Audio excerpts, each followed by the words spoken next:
for graduation. So yeah, you kind of did the introduction of, I recently changed my name from Scalar to just Steven Chavez Landscape Architecture at CLA. I'm still teaching at UCLA, doctorate design student at NC State, and I do a lot of photography, kind of as a way to kind of balance out, the work that I do in landscape architecture and how I see the environment and how I see sort of these everyday like landscape spaces that are often overlooked. It looks like here that with the class structure, it's like really learning, it says here, learning how to leverage site narrative, regional socio-political awareness, and permaculture design principles in their landscape intervention proposals. So wow, that's a lot. That's definitely art, social sciences, and science all in one there with those three. So those are great frameworks or scaffolding for the course for sure. Site narrative, just starting with that, I think that can be done in a lot of different ways, and there's a lot of different people that have different perspectives on that. Some really respond to existing site conditions, and they don't start a project with a really strong narrative, but they kind of see what happens after the design development starts to happen, community engagement, and then a concept or narrative forms after that. And that's the same thing, I guess you can see with storyboarding. Sometimes a storyboard starts, you front load your design with that, and you kind of create the storyboard, whether it's in concept board or in studio or something like that. Start to lay things out like making film. You can kind of have a really purposeful start, beginning and end, or you can kind of go through the process and kind of see where it goes. But with landscape, it's really important. I think one of the questions here is that, you're really responding to site conditions. And those are both, those are physical, those are social, those are economical, all of those things. And I think for a site to be successful, you got to be able to respond to those conditions in a way that is dealing with aspect, wind, sun. And you guys already know this. You guys have been through this for a couple of years now. So narrative is one of those kind of controversial things. Some firms really push it a lot, more of the art space firms, land artists. If you work in an AEC firm, they're more kind of practical and pragmatic. But it just depends on your approach and process to that. But there's a lot that could be done, especially when you start to look at phenomenology, and you start to look at, like Julian Palazma, who talks a lot about phenomenology in landscape and in architecture.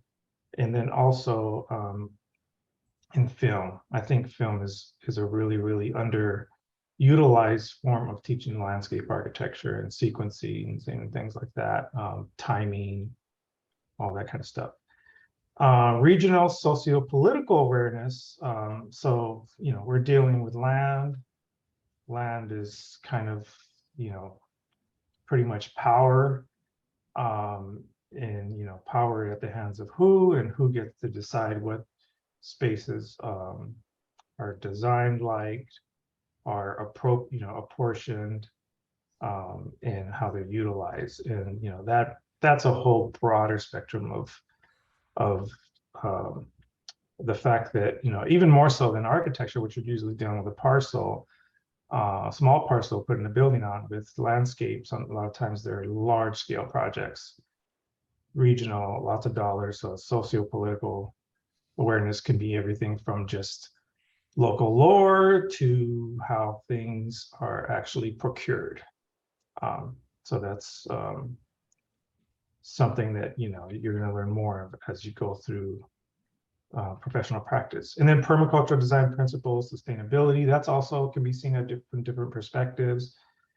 There's some that argue, well, is the plazas in Rome, are they sustainable? They've lasted hundreds of years, right? But they're mostly hardscape. They're not necessarily biodiverse, other than a bunch of pigeons, right, in the plazas. But They are lasting, can be seen as sustainable, but a lot of that is sustainability and long lasting through material selection, construction techniques, and things like that. And then there's the school of thought that it's more about like, landscape, more landscape based, more biodiversity based. And that is, again, permeable paving, low impact development strategies, all of those kinds of things, selection of plants, water systems for wildlife biodiversity. And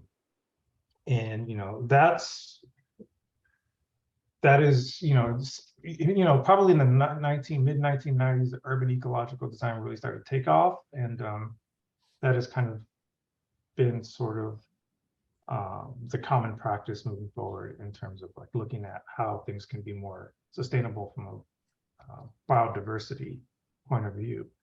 And that, there's pros and cons to both. If it's a really, really small space, like a square, you don't have that much room. You don't have that much room for creating habitats for,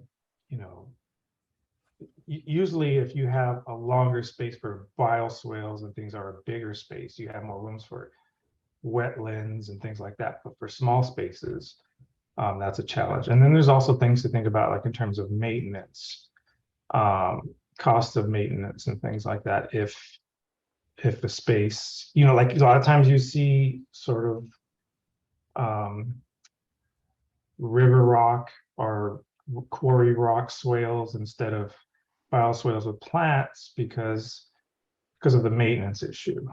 With the plants, sometimes you have to replace them. If trash gets in there, it's harder to clean them out, all kinds of things like that. So with those three, just kind of recap, site narrative can be seen from different perspectives. It can be something that is more pragmatic, develops as you go through the process, or it could be front-loaded with really, really strong narrative up front before you even get started. Depending on the firm and all that you work for, there'll be different takes on that. Some won't care about narrative too much. They care more about comfort index, responding to site conditions, all that kind of stuff. Regional socio-political awareness, again, that's from local, small neighborhood, 15-minute walk from the site, local lore, to who is purchasing the land, who is apportioning it, who is selecting, who designs it, and who gets to figure out how it's utilized. And then permaculture sustainability could be seen from those two different perspectives too, of, sort of like the Rome, Italy, low maintenance, long lasting, multiple uses, modular, I guess you can say, are more wildlife based, and there's pros and cons to both.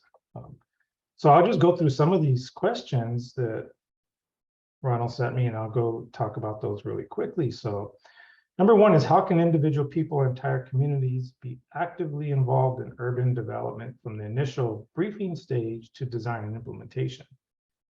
And the first thing I thought about when I heard this question was a firm in Oakland called Blink Lab Architecture. And they were having a hard time procuring any work in the public realm. Being selected, it's highly competitive and things like that. So they kind of shifted their focus to almost like a design build, but also nonprofit perspective, where they located pieces of land, and oftentimes these were really small residual spaces in the urban environment.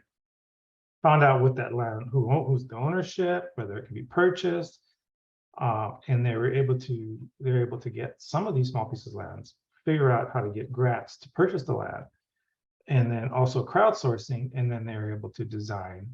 So they kind of took the whole process into their own hands, which is highly, highly admirable for them to be able to do that. And that sounds like a lot to navigate. But so they're going from the start, from actually finding the spaces to redesign in our urban environments, to funding them to designing them and then to implementing them. So, and that's a firm called Blink Lab Architecture in Oakland.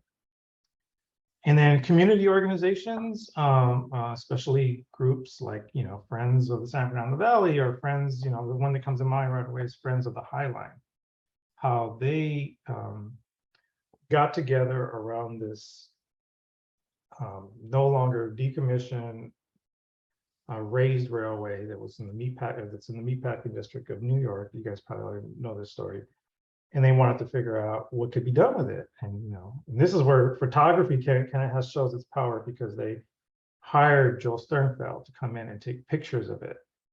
And he took some, really quite beautiful pictures of the High Line as natural processes were kind of regrowing and kind of taking over the rail as it was. With that, they were able to get some funding. I mean, there was a lot that had to happen there, but they're in New York. They had the pictures. They had a good, strong group, and they were able to start to work towards figuring out how they can fund and hire, do a competition and all that stuff for landscape architects to come in. So that is a community organization. Friends of the High Line. There's a lot of them throughout the country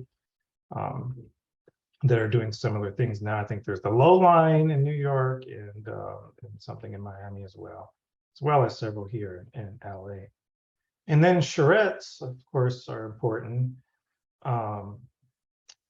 Design development meetings, so not only just having the charrettes at the briefing stage at the beginning to kind of get community input. And I think that's important, especially important for people if it's a neighborhood park, not like a large state park or anything like that, national park, where people are going to drive miles as a destination. But if it's a neighborhood park, within that 15-minute walk, getting those people involved, because they really know the site better than any of the designers that are not from the area coming in. So they're going to know, what's it like 2 in the morning, 3 in the morning, all that kind of stuff. What the circulation is in the alleyways next to it and all that, everything. So charrettes, I think, are important. Who comes to the charrettes really push, how do you get people to go to charrettes that are not just people that are not working during the day, maybe, timing and all that of when those charrettes happen. The design development meeting phases. So when the landscape architect or the design team gets hired and they start to have these meetings, it's important to be part of those meetings and question certain things that they have in their designs, whether you think they work or not work, but to have an open discussion about them. They have to take, input from people in the community, but then again, the firms have the added thing of knowing what can be done in terms of code, safety, all of that kind of stuff. So there's the challenge there of taking community input and then also working within the parameters that they have with implementing projects in public spaces.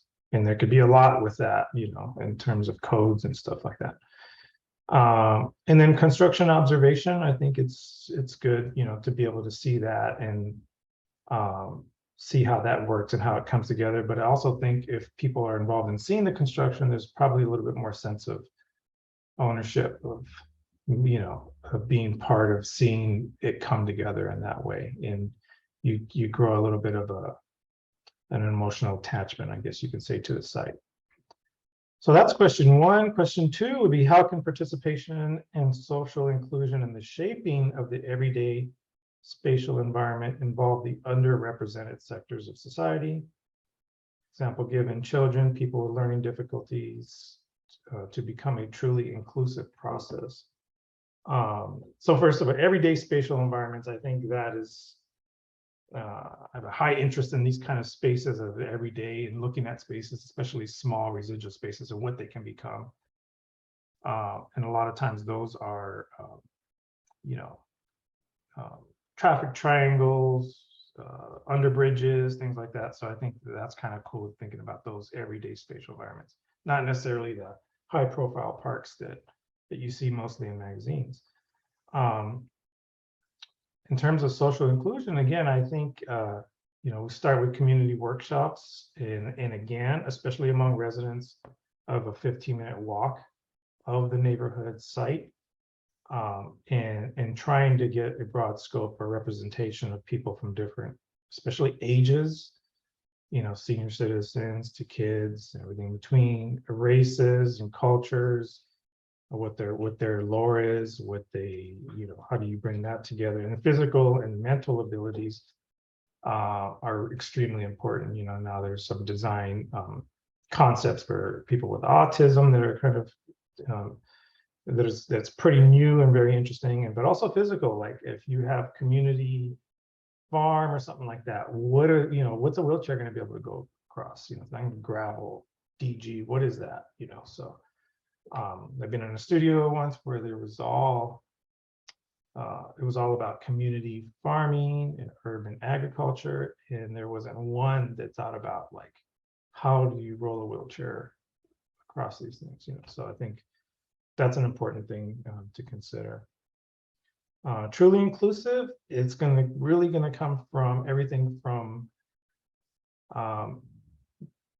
the briefing stage, like Ronald talks about, to the charrettes, to the workshops, all the way up to who gets procured for the work. That's truly inclusive. So people that come out in the community, from the community, and go into the charrettes, is it possible to even pay them sometimes? I don't know, but who procures the work in the end? Are they also representative of the community? And that, to me, is what truly inclusive is. And that's what not seen yet so far in landscape architecture. And that's a big social or even taboo to talk about sometimes. So number 3, how do the geometric patterns of urban spaces influence their environmental conditions? Example given: radiation exchange, energy consumption, wind porosity, visibility, and ultimately the well-being of people. So there's so much, right? Like sun angles, wind, seasonal versus prevailing wind direction, velocity, all that kind of things that you guys already got started with in your first couple of years. And that you never stop learning about. I would say just keep pushing that. But in terms of geometric patterns, the first thing I thought about is legibility and the differences in legibility and wayfinding. They vary dramatically depending on, first of all, height of elements, whether you can see, 5 feet, 3 inches, whatever, standard eye level, what you can see across the landscape. That legibility and wayfinding also is hugely dependent on whether the geometric pattern is orthogonal, are they geometrical, square, right angles, things like that, symmetrical, or if it's asymmetrical, naturalistic, sometimes they call it dendritic patterns. And then that, becomes a little harder to kind of navigate through. It makes for a more interesting, mysterious experience as you go through the site, but it's a little bit more difficult, or a lot more difficult, I would say, in terms of wayfinding and legibility. If you think about an urban environment, if you go to somewhere like Portland with a perfect square grid, you kind of know where you are all the time. Rivers here, mountains here, kind of 200 by 200 blocks. My dad lives in Santa Clarita Valley. I go there and there's all these naturalistic forms. I get lost every time I'm there, and I've already been there several times. So I think that has how, that's just one thing about geometric patterns and how it affects. There's so much more to it. But I will say that, there's Dan Kiley, who talked about proportion is everything, and proportion is important, and it really comes from science and math. And like if you look at a bridge, usually it looks nicely proportioned because, with the calculations, it all comes together in that way. And that's kind of how we see something. If we see a bridge that looks kind of rickety and unproportioned, we probably won't want to get on it. But I think more in landscape, I would say that aspect is everything. I would say that where you place a tree and a bench in relationship to the sun and wind, what you put on against a north wall versus an east, west, or south wall, all of those things are incredible. How you create a berm to deal with noise deflection, wind deflection, all that kind of stuff. So what I learned over the years is that really aspect is one of the single most important things in landscape architecture. Number 4, what specific characteristics add a human dimension to an urban space and transform it into a people-friendly space? Wow, so much to that, I would say, and I kind of just went with what came first, second, third. I didn't overthink these things. I just kind of, kind of intuitively. A sense of security where you are, number 1. So that to me means visibility, protection from crime prevention. And that really depends on, a lot depends on the location of the site. I am working on a project now called the Bow Tie with my UCLA students, and they have a site that is along the river. It's hemmed in against the tracks. You got one gang on one side, another gang on the other side. There's only one way in and out. It's kind of a little scary. There's not much that can be seen. It's kind of up against an industrial area. So that I think is really important, is feeling secure where you're going and where you're staying. Number 2 would be places to sit and stand, especially places to sit. So much with defensible space now, they don't want to have any seating in public areas, or they put seating, they put little bars between so nobody can lean back or lay to the side. I think it's probably more important to just create more and more and more seating. There are some standards. There's a certain amount of seating, linear seating per square foot of a site, and I usually ask my students at UCLA to double that if they can. Seating in places to stand, and standing is counter height stuff, 42 inches high. You don't want to be sitting down, you could stand up as well.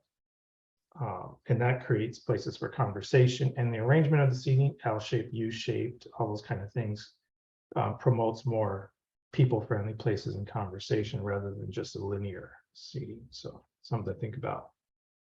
Open spaces, flexibility for events, impromptu events, things like that. Modularity, I think, is important.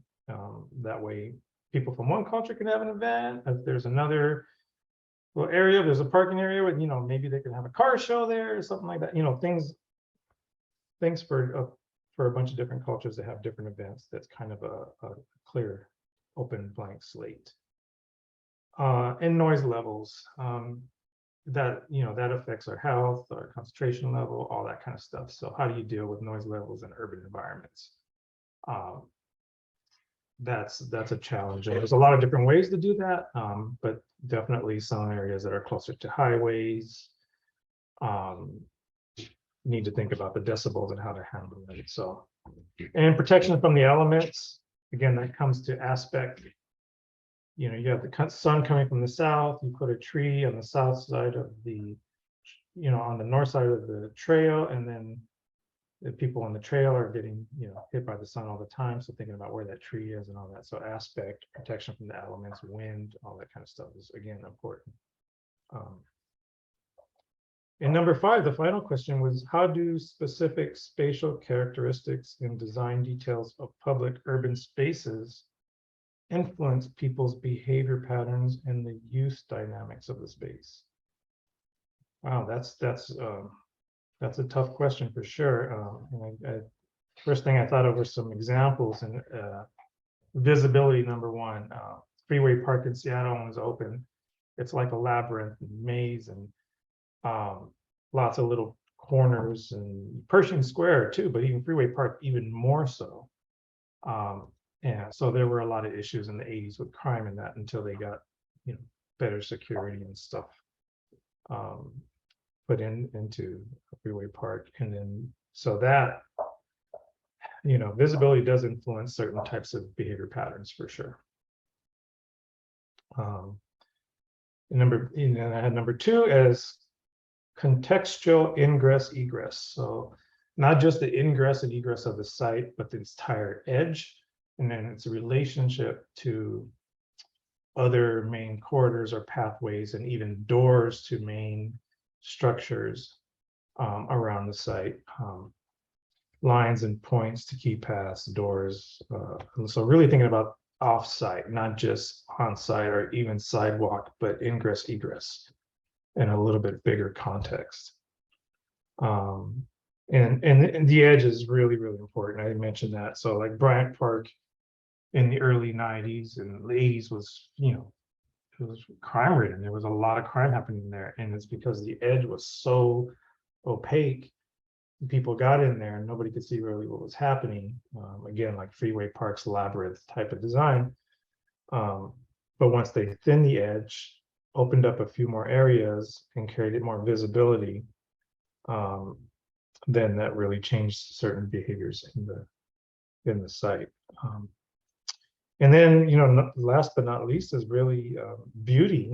How beautiful is the space? It's different for everybody. Some people like the more genteel environment of, rolling natural grass and a northeast type of thing. Some people are more desert and they say that's more beautiful. Some people, I know photographers who like, kind of just everyday civic design spaces that are, kind of plain. But beauty is important. I think temporality and seasonality, showing the time as it goes through, as you go through the space in the fall, winter, summer, etc. It's kind of important. That's a little harder to do in desert, but you can do it in desert environments. And then craftsmanship ending with craftsmanship. I think before I used to work on old cars, and I learned about cutting, welding, fitting, proportion, all that kind of stuff, joinery, fabrication.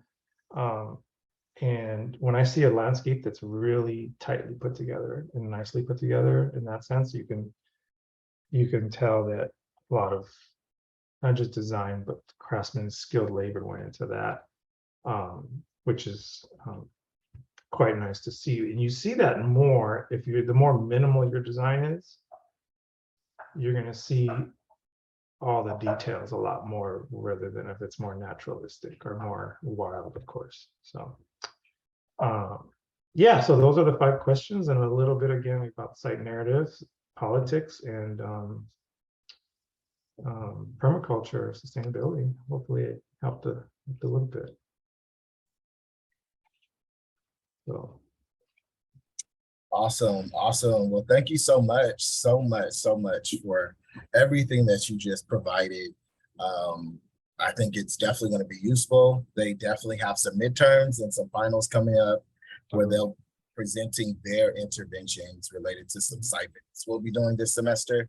So all of these components that you brought up are spot on in relation to what we've been discussing so far in this semester. And I hope that they've been able to identify that in the readings. And with your examples being someone who's a practitioner as well as a professor, I think it's really great to hear some of that be affirmed. With that being said, I want to take about 10 minutes to open it up for questions and answers. Students, please provide your introductions and then ask a question that you feel is coming up for you in relation to what we shared so far.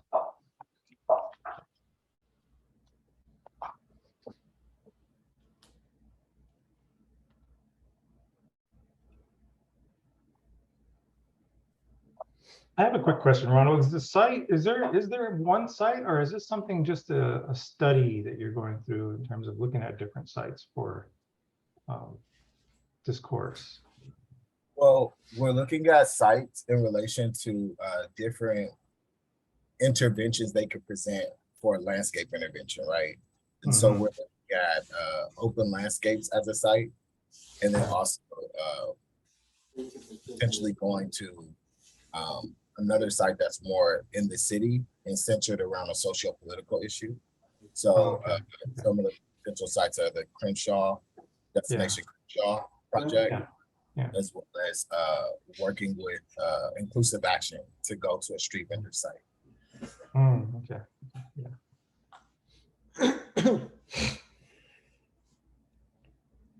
Yeah, just like one thing too, as you mentioned before, that sometimes narratives can be a little controversial, it's sometimes conflicting.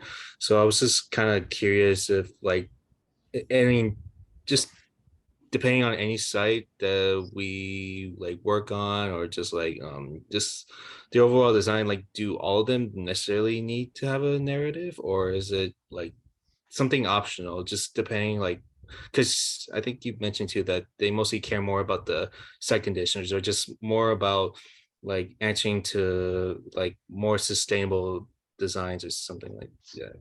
Yeah. Yeah, that's a good question. It really does depend on, first of all, the individual and where the, maybe the individual is more into storytelling, um, in narrative, and they'll go work for a small office or firm or arts-based practice that really pushes that, really looks at the site in that way.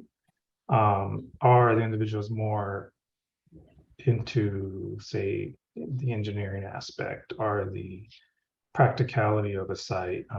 And a lot of times they'll end up working for a civil engineering office that has landscape architects, and they don't really push the narrative as much. I will say that there's a fine line about how much you push the narrative, where you kind of give away too much to the visitor.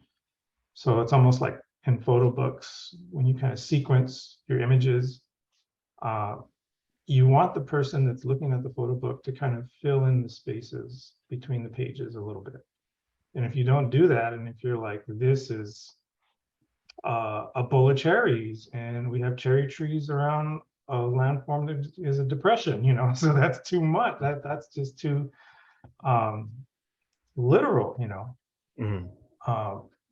But then again, some people do push that literalness just all the way. So there's so much involved in that. I would say just go with what you feel your interests are the most, and don't try to do something that you don't have. I know storytelling is pushed a lot in landscape architecture, especially in the academic setting, and I think it's important. And I think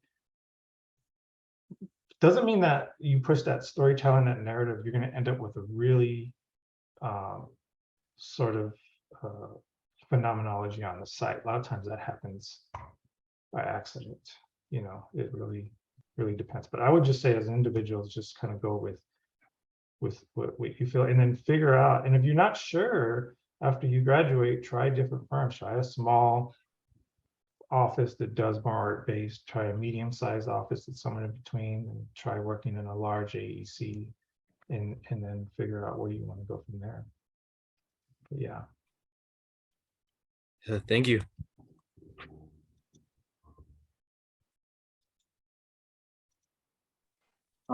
Getting into like you know, maybe a little bit about like controversy. Sorry if like you hear background music, I'm like in a parking lot. But speaking about like how to address, these like hard hitting changes, right? Not a lot of people will agree with like design, and how design is you know is sort of this design solution practice, right? There's a problem, and then design provides like the solution, right? And this like grand scale. um how does a landscape architect move through those like controversies, like say in the space of like equitable and equity, and how that is imposed in this inequitable system. um how do you see landscape architects proposing like all these like controversial things? Like, what are some tips for that? Yeah, that's a tough question, Stephen. I think that's one of the reasons why I started NAMLA. I didn't want to start NAMLA. I didn't want to talk about race and all this. It wasn't, what I wanted to do landscape architecture, but just over the years, it just, finding a lot of challenges for people of color in the profession, and becoming designers rather than installers is a huge challenge. Honestly, I think first of all, design, I think design is wonderful. Everything from the design of kitchen utensils to shoes to anything like that. Like, if it's good design, it's good design. You're going to feel it's going to be functional. I think it has tremendous power, good design, and changing the world. In terms of who can apply that, there's definitely some huge obstacles, and I think that's going to have to start to come from either straight up pressure on who the gatekeepers are, are more people, especially people of color, who have less of a chance of being able to, push their design and get it implemented, becoming also the people that purchase the land, hire the landscape architects. So that's at a whole large level of different things that I think need to happen. Everything from the bottom of education, interest, design, skill, and talent, to social pressure, or pressure on who the gatekeepers are, keeping an eye on what's happening, what's not happening, to kind of like the idea of for us, by us, who's purchasing, who's buying, who's hiring, all that kind of stuff. It's complex, and we're way behind in landscape art. We're behind architecture, way behind engineering, almost any other field that I could think of. You feel that might be because that gets into discussion of where we're at as landscape architects. If you're saying that we're behind engineers, right, and that sort of space. Maybe we can take this discussion to, like, do you think that maybe through or what do you feel right now is that barrier, or what is this discussion about the barrier being that's pushing us back from being at that point? I think in terms of the barrier, I think I would say the biggest barrier is not at the educational level at all. I think we can get into programs. A lot of times we're paying to be in programs. But when you graduate, what happens then? Do you get hired, first of all? If you do get hired, what roles do you end up playing? And so far, what we're seeing is those roles are usually lower level designer roles with a little bit of a glass ceiling. And then if you branch off onto your own,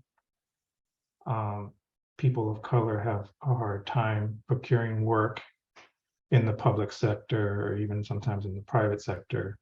Even if the community is 80–90% people of color, the firm leader the firm owner and leader is a person of color, has a huge, still big challenge of getting the work in those communities. But there are firms that can, say, be white owned, that hire a few people of color, usually at the lower levels, looking at where those levels are the principals or not, and they get the work in the community of color. So it's huge, it's controversial, but it's multi-level, but it's not in the education.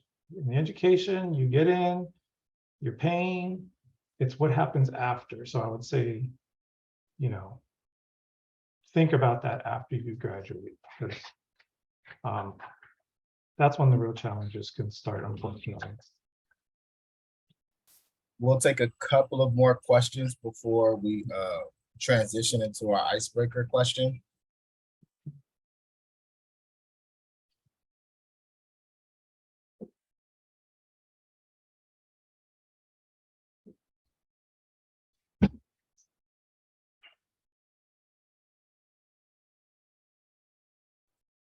All right. All right. Well, thanks, students. Thanks for having me, Ronald.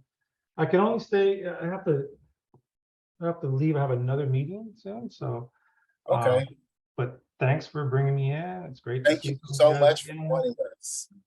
Really appreciate it. Yeah, and those of you who I know, and reach out to me anytime. All right.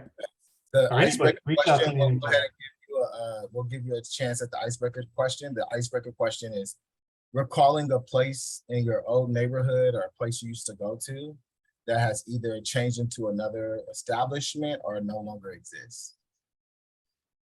Oh, okay.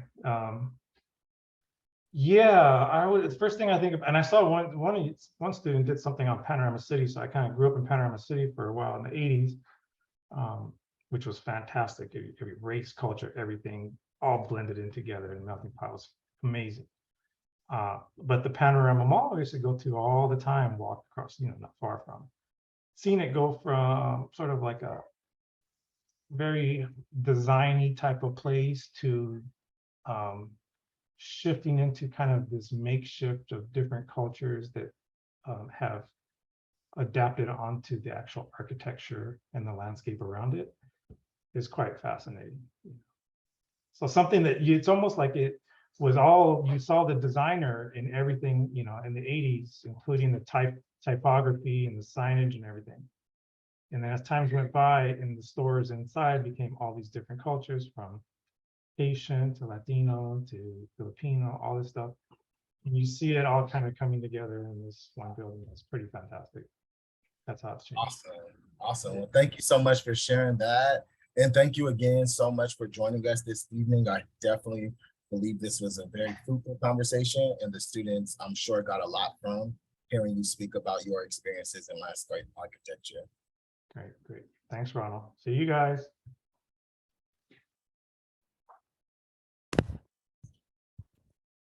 All right, class. I hope you all enjoyed that. No, that was hitting on all of the cylinders as far as what we have been discussing so far in this class, and what we'll be going into for today's lecture. But let's go ahead and get into the icebreaker so that we can then jump off into our discussion questions.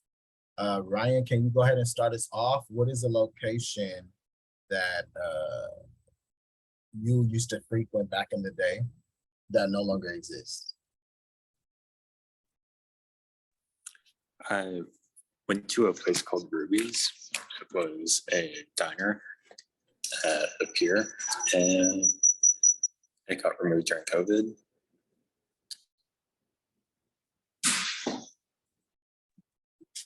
That COVID took a lot of not only people out, but a lot of businesses out. So yeah, definitely thank you for sharing that, Ryan. Jenna?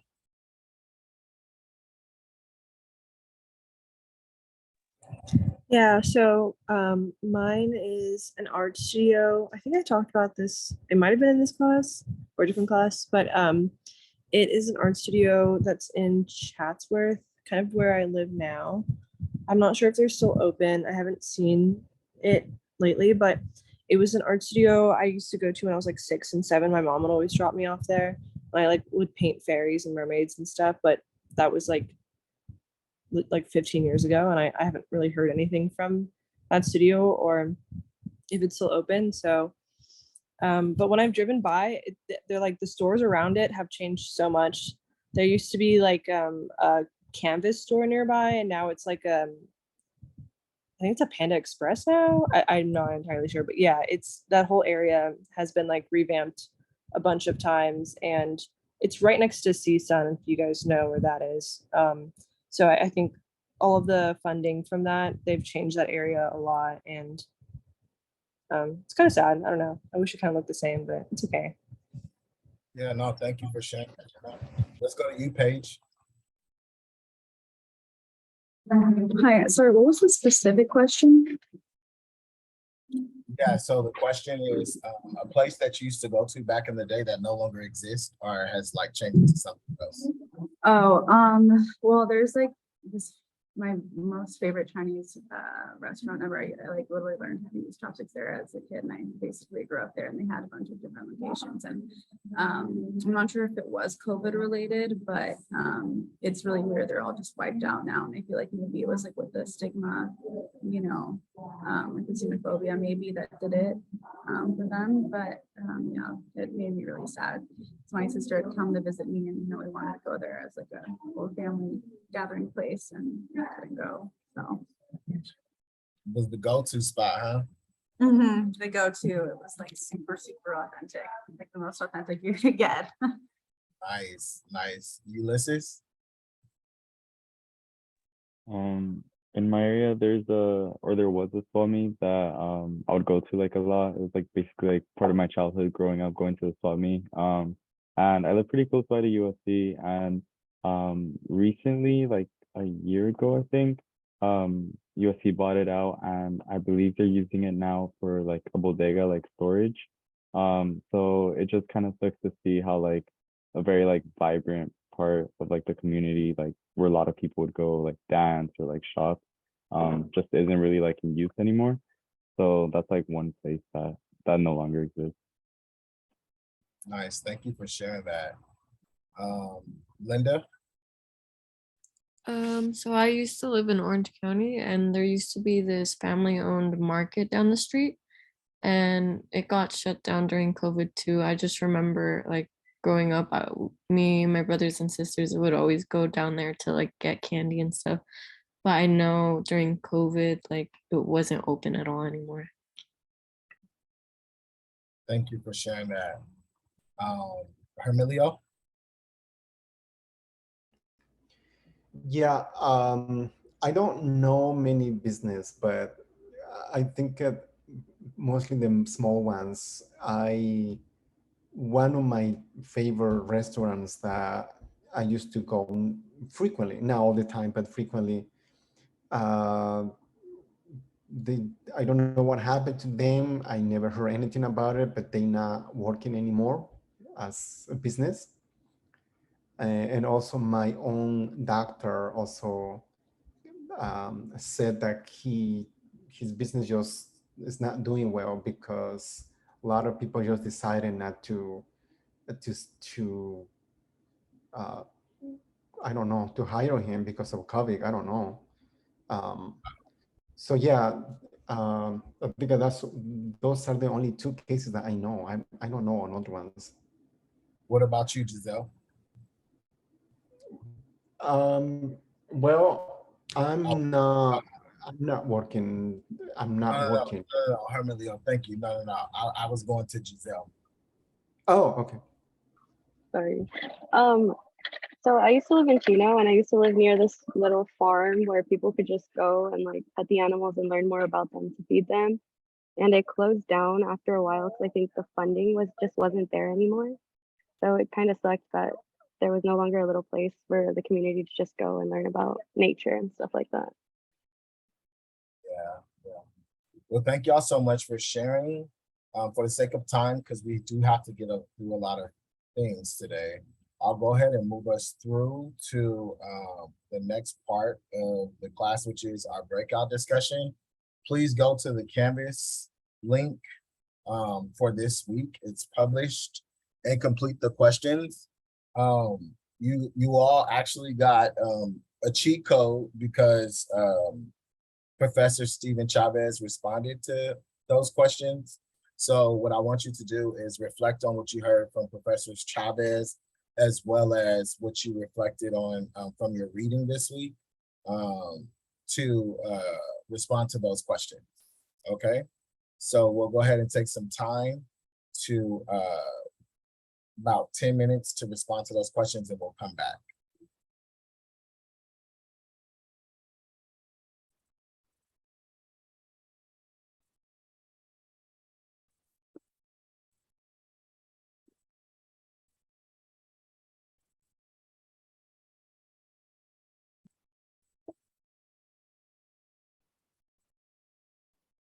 Is it under week 6, Professor? The lecture discussion? Correct. The lecture discussion under week 6. Thank you for that. Okay, thank you. Lucidchart makes intelligent diagramming easy and helps your best ideas become real.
All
right, let's start coming back. We'll give folks a couple of more minutes to wrap up their responses. Note that you'll have more time to complete this.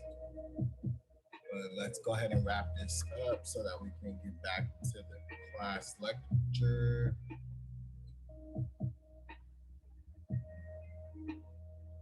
Give folks about 2 more minutes. Give thumbs up if you're already done.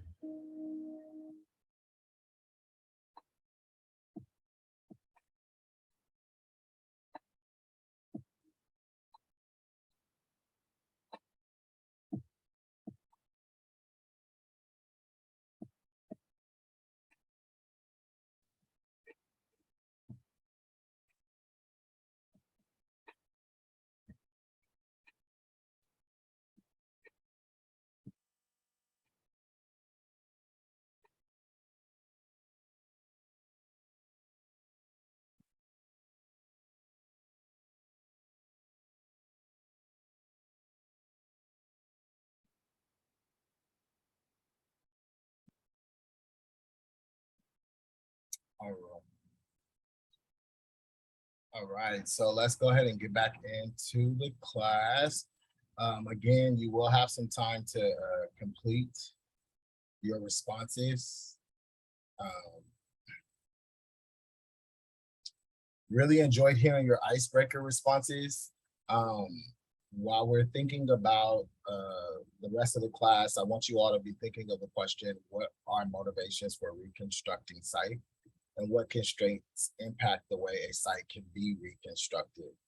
So we've been talking a lot about different themes of what needs to be considered. In last lecture, we discussed different constraints that influence how you can develop on site, how you can design on site. So that's something that I want you all to think about. Before we get too deep into the lecture, I do want to take a moment to pause and get a couple of the reflections from our guest speaker and the questions that you all responded to. Hermelio, I see that you said that you couldn't find the questions. I'm not sure if that was still the case. It's under week 6 in Canvas. You'll have time to respond to that. All right, thank you. With that being said, I know a few folks didn't get a chance to share out earlier. So Steven, let me go to you. What are some of your reflections let's share one of your responses to question number 3 in relation to our guest speaker, as well as the reader.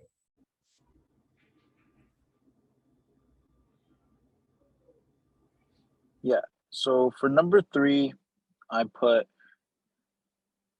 Could everyone hear me? Hello.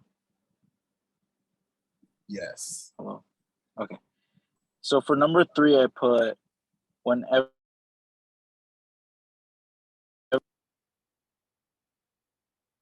Includes even those majorly excluded.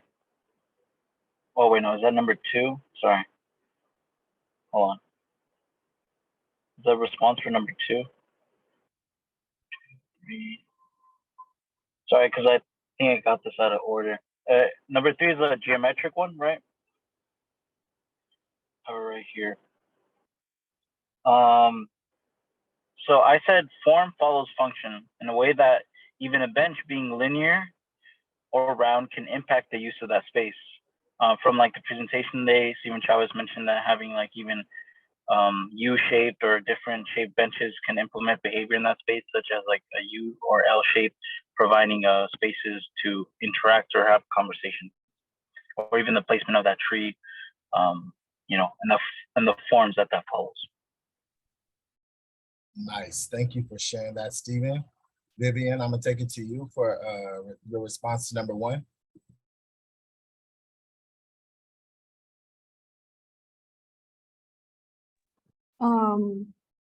For number 1, I said initial community engagement is really important, like holding events and creating socials and town hall meetings are really important to get the community involved. And were there any examples from the book or from the from our guest speaker that resonated with you in relation to that?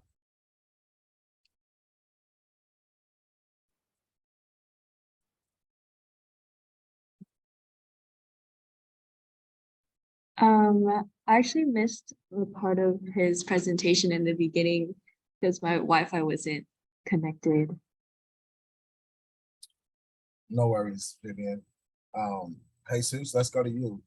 What are your thoughts on your response to question number 2? We're bouncing around a bit.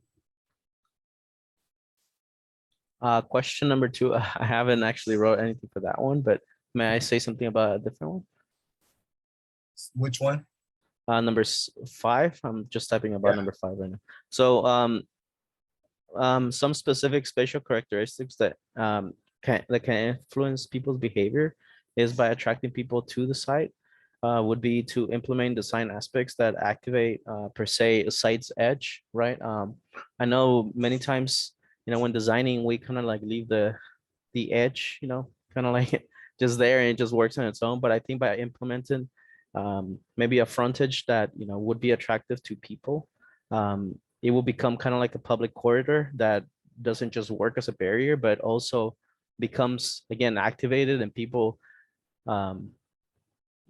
come in and start using it, whether it will be for events or street vending of sorts, so yeah, that's what I wrote. Nice. Who has a response to number 2? I have a response. Go ahead. So for number 2, I wrote that getting people involved with and familiar, especially with basic design practices and like terminology, will let them feel more knowledgeable and having them be knowledgeable enough to critique and add to the design of an everyday spatial environment. So I think, personally, I think that a lot of people don't know where to start when they're trying to critique something, and that'll just kind of shut down the entire conversation. So having them be knowledgeable about the vocabulary, I think, is really the first step. Agreed. Now, do you have a response to number 4?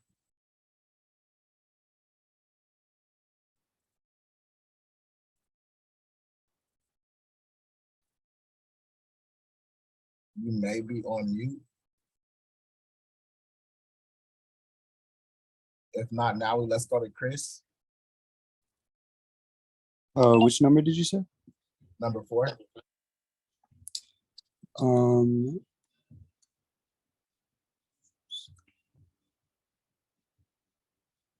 So this I kind of like roped in with number 3 and the environmental condition of visibility. So my example was like how you have long lines of sight, so it kind of creates an idea of safety that there's no predators that can come lurking around the corner or whatever.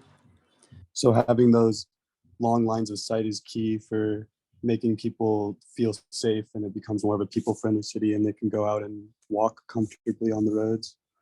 Also, keeping the historical and artistic monuments. I believe I said that at the beginning of the book. And even the just the ordinary buildings and stuff like that that have personal connections to the people there, that leaves the sense of place and give the site more identity. Nice. Thank you for sharing that, Chris. Really appreciate all of your responses. Again, our guest lecturer really brought perspective from their practitioner experience and really gave some great examples of how to apply a lot of the concepts that we discussed around narrative strategy, incorporating culture design into the site, as well as different contexts like socio-political, environmental considerations. So with that being said, let's go ahead and get back into our lecture.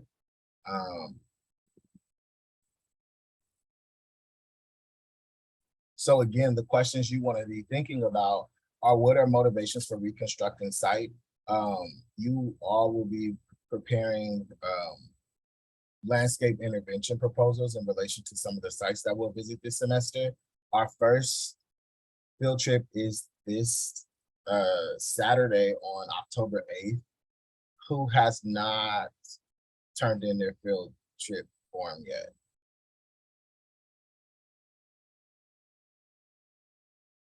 Show of hands.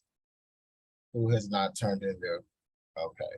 So a lot of folks need to do that. What I'm gonna do is take a moment right now and put the link to that in the chat. That way you all have access to it. Please complete it and upload it to the completed folder on the link. Let me grab that for y'all right now.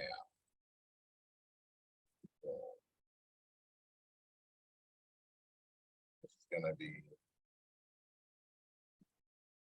Drive. Boom.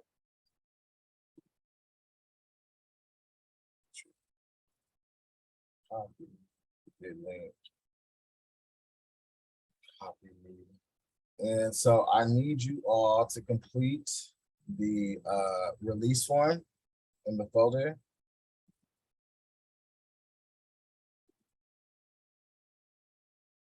And then put it in the completed forms folder.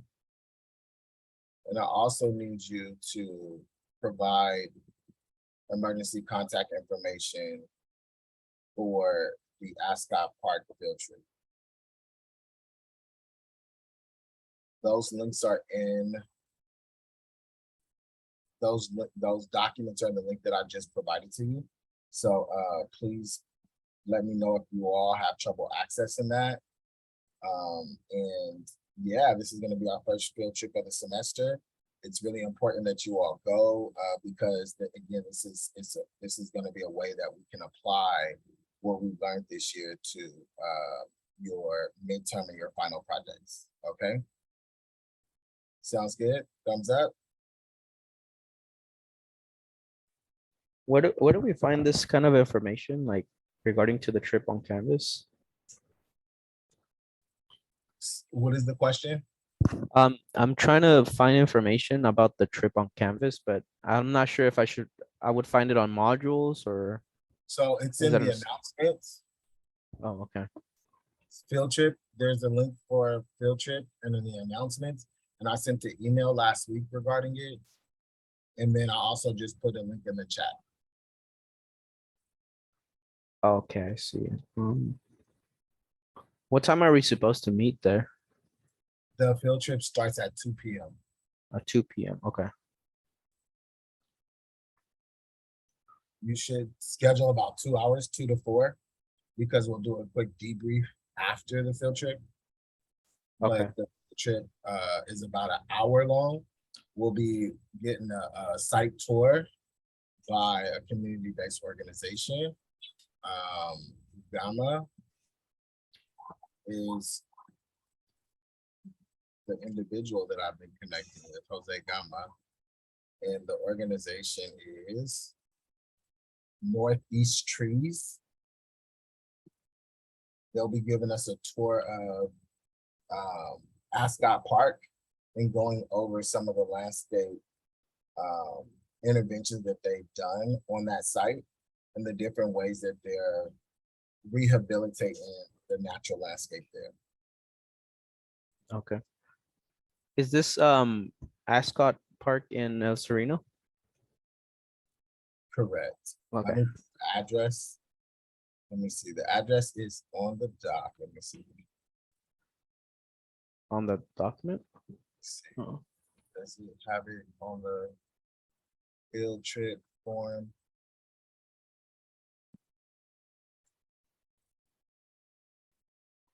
I don't have the exact address, but let me update that and put it in the announcements, and I'll also put it in the chat for the address. Okay. Thank you. Problem.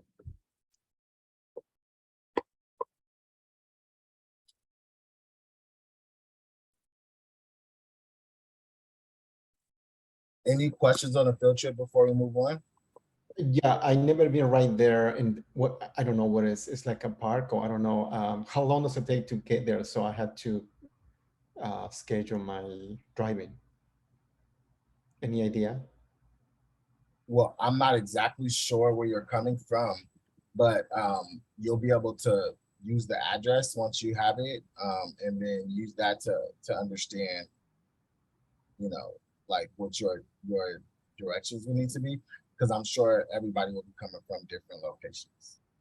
All right.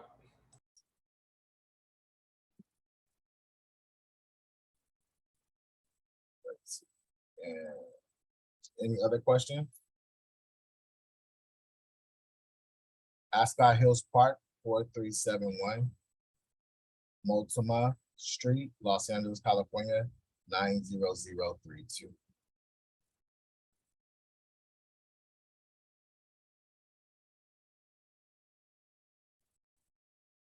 All right. I'll send an email out with this information again, just so that it's on the top of your emails, and it'll also include the address for the park as well.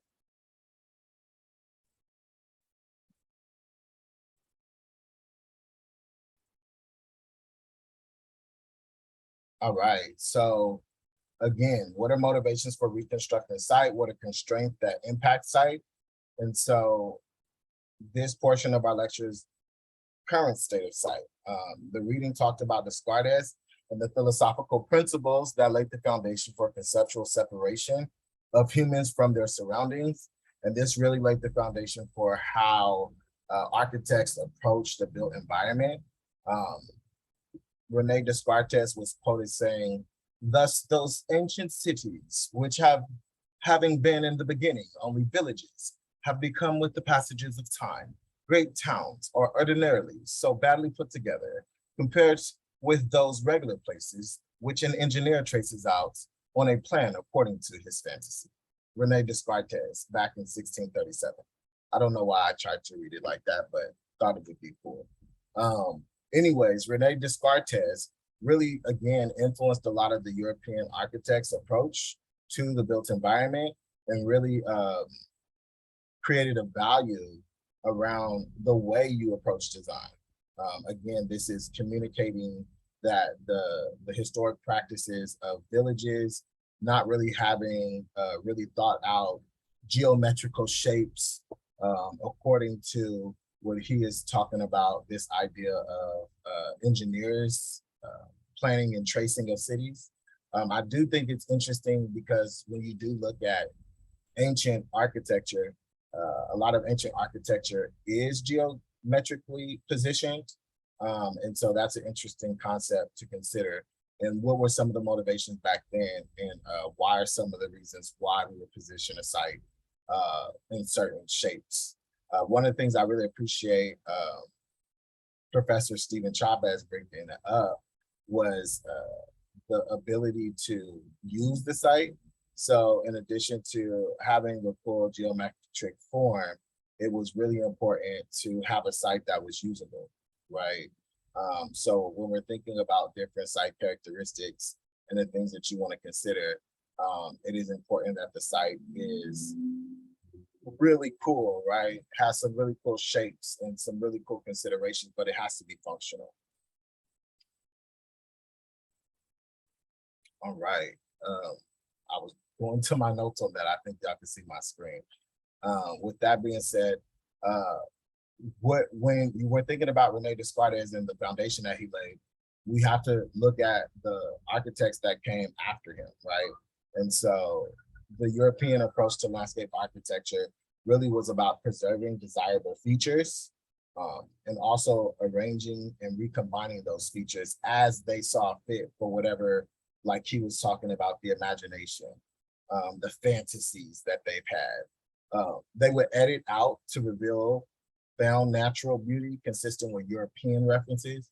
And so when we're thinking about how that exists here in California, our lush green lawns, right? That was, when I was growing up, that was a big practice. You would go walk the neighborhood and everyone would have a green lawn, and it would take a lot of water. And as we continue to see record droughts in the Southwest, that has changed, right? But that is an example of a European reference of what does landscape beauty look like. Beautiful, lush green lawns. European landscape garden theories were modified to fit new socio-political values that existed on a different continent with different topography, right? And so that is one of the challenges around the United States versus Europe, is their topography is different, their weather is different, the weather patterns, the climate, all of those things are different. So the different gardens that they wanted to replicate in the United States just didn't fit within the new continent that they found themselves in. But that didn't stop them from trying. We do see some of the influences of Rene Descartes come through with Horace Cleveland, when we're talking about engineers and their writing out of different sites. Horace Cleveland really looked and framed site at the scale of the region. So he addressed developers and speculators, especially when we're talking about the movement west, and looking at different profit arguments, focused on existing terrain, wooded ridges, steam valleys as public armatures, and looking at ways that they can build townships and municipalities within the topography regions. Wilhelm Millers in the Prairie Spirit also talked about landscape gardening related to building new theories around plant ecology. Again, calling out regional pride. He really called out the native plant communities component being introduced in site, and instead of the imported horticulture, again, trying to identify how to be more dynamic in systems and versus like stable spaces. I think another thing in the reading that you were assigned last week is around fire management in the urban forestry and fire management. And one of the big components of like the influence of folks moving west and disowning, let's say, native practices of movement is that Western culture and civilizations created stable spaces, stationary settlements, whereas a lot of Native American communities would move around depending on the type of year and the climate. For example, fire burning, the forest burning is a part of nature, it happens. So at that time of the year, many Native American communities just wouldn't be in that part of the forest.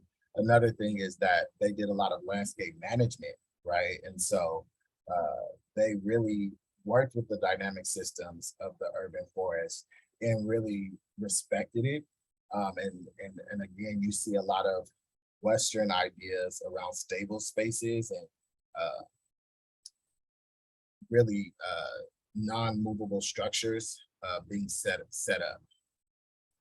You also have the site scale varying from socioeconomic to geological, and ecological from the scale of the city region, and continent is the specifications of plant species from spatial to temporal. So again, that's relevant to like native species versus, again, pleasant species that are good based off of what people want to see. We also have to talk about the influence of art in American culture, right? A lot of art influenced the ways that the built environment is developed, right? Does art influence culture or culture influence art? Does art influence the built environment or does the built environment influence art? So theories of European picturesque approaches were examined, were starting to be examined in American art criticism by folks like John Ruskin, Asher Duran, Ralph Waldo Emerson, Horatio Greenall. These critics sought out the site's focus on the type of site aesthetic the painting should take on rather than editing the aesthetic onto the painting. So really, that was really a big part of not, I guess you can say, perfecting the site, but really identifying the rawness of site, the uniqueness of site, and incorporate that into art and really center that that view of site into art, which is again contrary to the picturesque approach of European architecture and art. So when we're looking at differentiating landscape and site, we definitely have to look at the 19th century. Art was, again, a perfect general, repeatable, contemporary landscape architecture was very specific and unique. Alstead repeated the meadow edge by canopy example seen in European architecture. The garden and forest of Cleveland described in relation to meadows and really tried to introduce like natural parts of the region that he lived in and really wanted to consider the uniqueness relation to the area. So you start to see this conflict of different views coming into play once you're going into the 20th century. Both Cleveland and Olmsted believed in the experience of the landscape in that it restored the spirit and the body, but Olmsted decided to transpose European theories to new sites and structured landscapes based off of those idealized distant sites of European approaches. Olmsted relied on aesthetic theories imported from Europe to see and develop structure versus Cleveland, who valued site uniqueness, right, and regional identification that was relevant to the continent of America. So how are architects, so this is something that I've been talking to you all about, right? Like the architects are the first to see the future. And a lot of what we discuss is how, you know, architects of the past really shaped the future that we're experiencing now in relation to the built environment. So when we're talking about how are architects the first to see the future, it's because landscape architects are site readers and editors. The site character is built through the design editing by amplification, subtraction, distillation, or compression that is done through the architects. This action brings latent qualities to a phenomenal focus, and it transposes the site memory of other culturally meaningful sites like prairies, ferns, and these are ways that you can introduce, let's say, things that are like foreign concepts or foreign things that you have in like your home country, like the Europeans did here in America. You can transpose those site memories into a site that's in a foreign place. So we've been talking a lot about ways to re-site and different strategies for that. So today we'll be looking at some examples of site as a geomorphographical figure, as well as geological fragment, as well as site as a temporal phenomenon. And this is really related to bringing out different components of site related to the features that the site has. These lenses analyze the nature, history, and Latin forms through the design. So geomorphical figures is when you're looking at different native rocks that exist on site You want to highlight those either through landscaping or trimming the edges to make sure that you can expose the native rock. Make sure that you highlight the native trees in the area, and really sometimes you may have to reintroduce native species to highlight the different components that, like, let's say mustard, I think it's called mustard seed. Mustard seed really is an invasive species. It's food, it's edible, but it also blights the area. So it really covers the ground.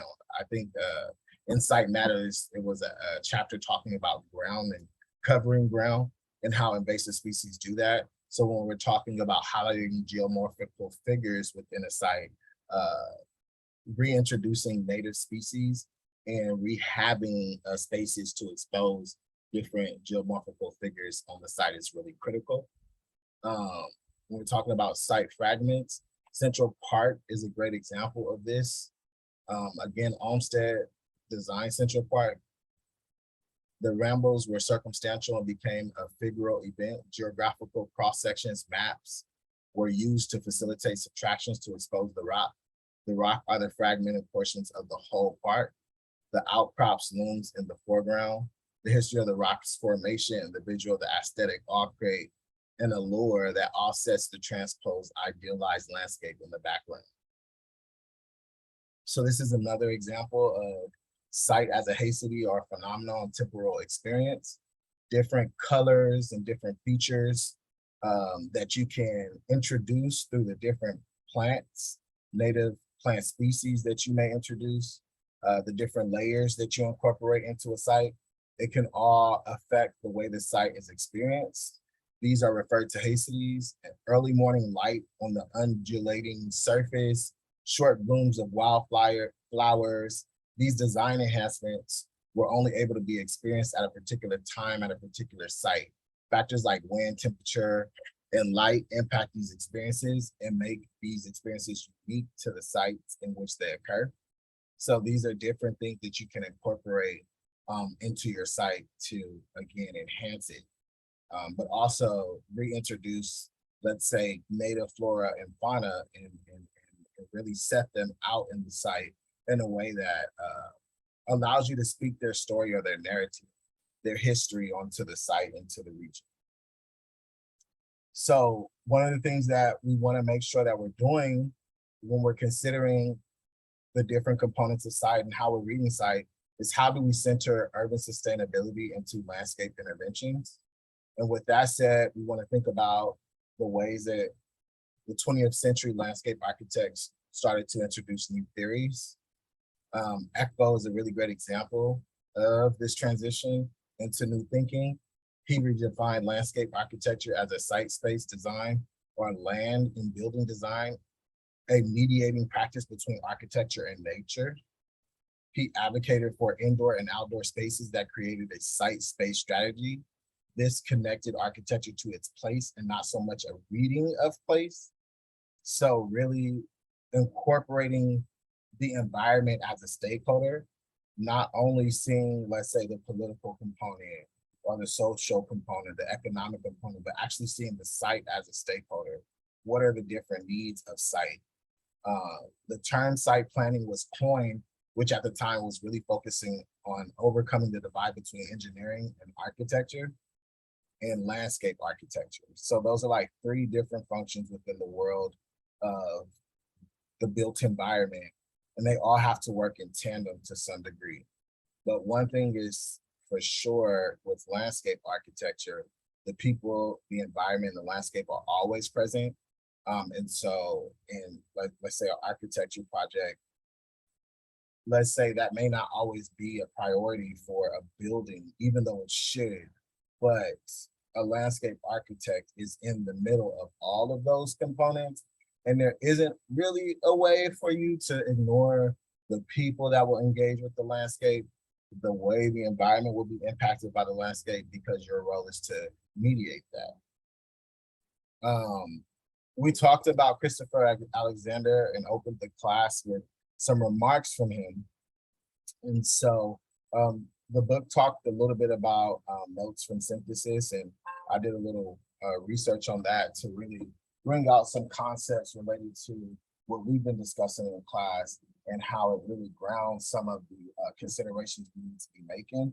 So Notes on Synthesis of Form was written in 1964 by Alexander, and he really spearheaded this study of problem-solving methodology related to design. And this influenced approaches related to architecture, engineering, and landscape architecture that were increasingly rationalistic and more analytical, systemic, and open. This approach externalized the design process and exposed the exclusivity and private thinking of designers, which, you know, when we're talking about Rene Descartes, we know that that was a very foundational philosophy of European architecture. And we know European architecture was very much so influential in the way we started to build in the United States and the new continent. And so when we're thinking about the exclusivity and the private thinking, that was a big foundational philosophy of architects at the time. And so Christopher Alexander's approach was more of an inclusive one. And so he didn't want to disconnect, let's say, the human intuition and say designers don't have a say on the site. They don't have any influence. They need to fully let themselves at the will of all of the external components of site that influence site. But he was saying that the designer needs to be accountable to it, right? And when we're talking about what we're learning in this class, we are identifying how we can be accountable to the different components and considerations of site, whether it be the constraints, whether it be the stakeholders that are impacted, whether it be the environment as a stakeholder. The ultimate object of design form is based on the idea that every design problem begins with an effort to achieve fitness between two entities. The form in question, in its context, the form is the solution to the problem. The context defines the problem. The context is the part of the world which puts demand on this form. Let's break that down a bit. The form is the solution to the problem. The context defines the problem. So when we're talking about the form, you all are creating the form, right? And it's bumping up against the context that exists on site. The context is the part of the world which demands on your intervention. So your intervention is the form. And all of the demands that the site puts on your intervention is all of the considerations you need to make. So even when we were talking about earlier, as far as like narrative can be useful in strategy, even if it's not used in your proposal, right? Knowing narrative of stakeholders is a strategic understanding you need to have as a landscape architect, because you're going to constantly be influenced by different stakeholders in how their interest relates to your design intervention. And so one of the best things you can do is be equipped with knowledge of your research and data, as well as their narratives, so that when you are making proposals related to your landscape interventions, each stakeholder group, understand how you've made considerations of their interests. So continuing on, anything in the world that makes demands on the form is context. Fitness is a relation of mutual acceptability between these two. In a problem of design, we want to satisfy the mutual demands which the two make on one another. We want to put the context in the form into effortless contact or frictionless coexistence. So before we go into our video, I'm gonna stop this a bit so that we could go to some questions. I see Chris, your hand is up. I'm not sure if that's from the field trip questions or if you had a question. I'll go to you. Oh, sorry, that was an accident. All right, so I am gonna call on you.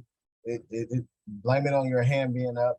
How are you reflecting on the lecture related to, let's say, the design influences up until the 20th century and how it's evolved and changed to more exclusive thinking and influence to more inclusive considerations of context?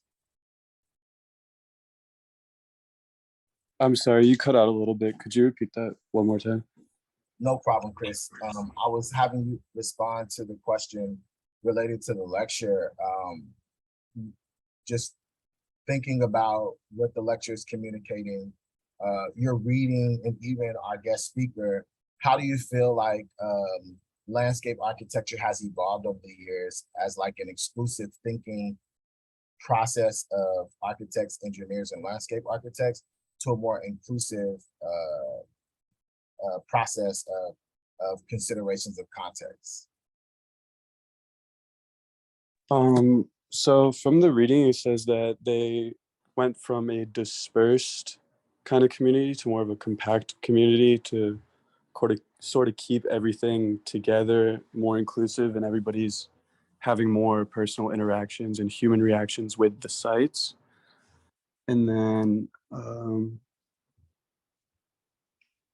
so it has a lot to do with time, obviously, and having the, I believe it was the time-conscious urban design. And the threefold concept of that was it was protecting of the monuments and buildings, and then the old buildings as well, which was for the, like, looking at the community as a whole in an environmental and systematic way, instead of just looking at it individual parts. So it kind of makes everything come all together instead of just different sections of a place trying to become one. Nice. Thank you for sharing that, Chris. It's really, really important to really consider the diversity of need of site. But like you said, I do think that needs evolve, right? And I feel one of the things that Chris Alexander talks about is adaptability of site. And so how do you, one, create a site that's like sustainable, right, with low maintenance, but also how do you kind of anticipate the need to adapt? How do you anticipate the need to change how the site is accessed and how it's set up to be accessed? So no, thank you for sharing that. Let's go to Daniel.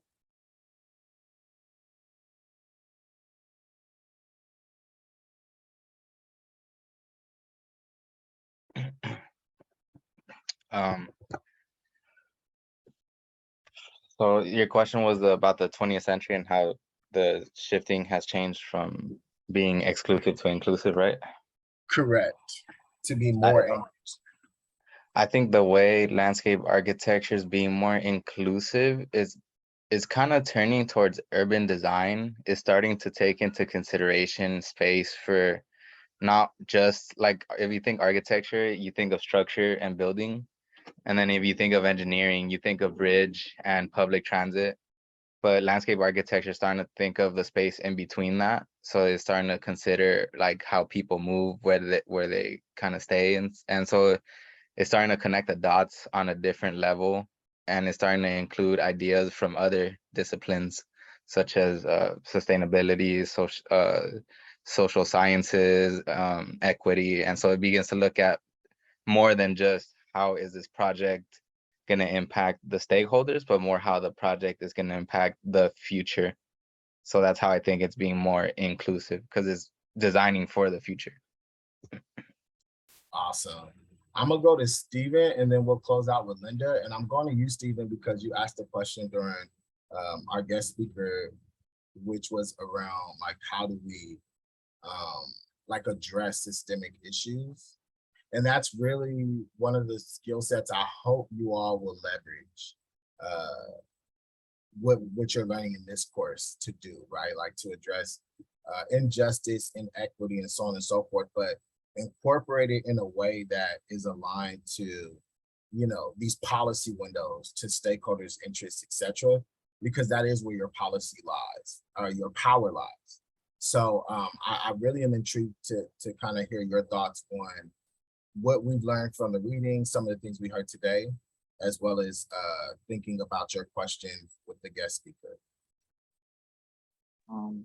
Okay, so overall, starting off with the reading, from the reading, I got like towards the end of the section, pages, the pages toward the end were more upon like analysis of time, people, and place.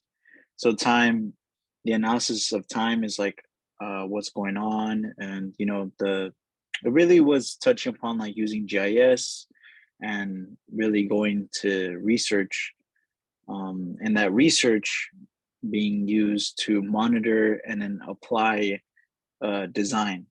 So that inclusivity, or really,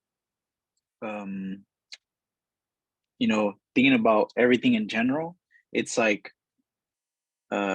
it started off as the designer being this overall, you know, person that's going to lead us, but now we're looking towards analyzing, you know, using GIS, you know, design workshops, using the people, and that's going to be inclusivity. Where it gets into the question, right, it's just that policy barrier. That's where I see, and I thought that Steven was going to lead the conversation there, but it sort of went upon like, you know, we sort of figure out on our own once we graduate. That's sort of how it felt from the response. Overall, he did touch upon like, you know, things that we can do with like, yeah, it's up to you really. Like go out there, if there's a land that, you know, you have this design for that's going to provide this solution, you know, you look at, you know, fundraising your own money and then, you know, going through that. So yeah, just goes back to policy, you know, addressing that. That's still a discussion. I'm still, you know, on my journey of, you know, interpreting that and really, yeah, just going through that controversial point, like how our system works, and it's like flipping it upside down, but it's like we can't because of how that system is. So like well, you can. Yeah, I appreciate you, everything I that believe you we can. said. Yeah, for sure. Yeah, You can, definitely. right? I do think that depending on what your role is and what is whatever, right? Like, because say for example, as a landscape architect, you're not necessarily in that role specifically addressing policy. However, I want you all to learn how to leverage policy, because when you're in the position of a landscape architect, you are either constrained or empowered by policy, right? You really want to frame the policy to empower you. And so in this course, we've been looking and using the narrative canvas tool, and that has taught you all how to identify, let's say, policy windows. Policy windows are avenues that represent a pathway to achieve your outcome goal, right? In your situation, a lot of times you'll be dealing with existing policies, existing systems. And again, those existing systems create constraints or empowerment.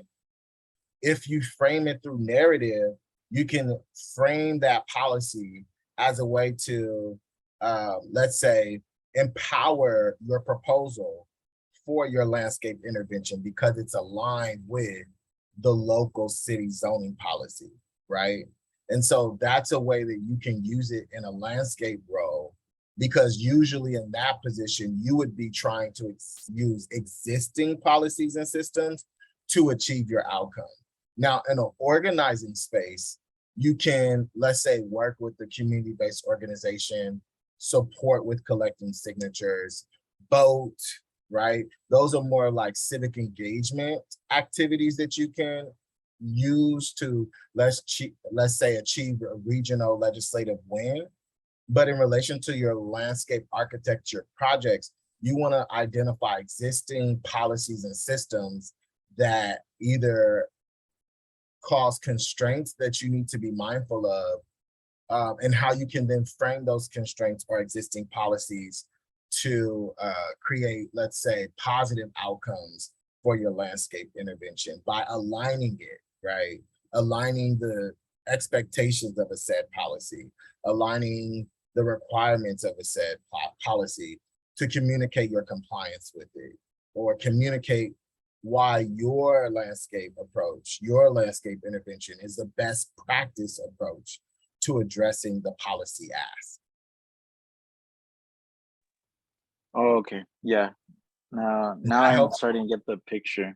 Like especially when you said when policy can either empower you, or what was the other part?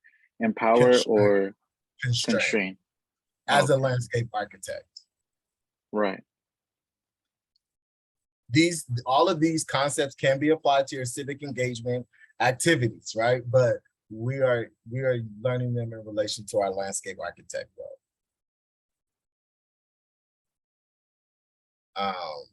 I'm gonna go to Linda's comments in the chat. Thank you so much for providing it in the chat, Linda. I think by keeping the essence of a space and really knowing the demographics and how its inhabitants interact, the city can be more adaptable. In that way, gradual development can happen, thus contributing to more towards sustainable design. Totally agree, Linda. Thank you so much. Thank you so much. What we're gonna do right now is watch a quick video that I feel embodies a lot of what we've discussed today, and really shows, I guess you could say, like a case study or an example of a city representing some of these principles of building a better city. So let's go ahead and get to it.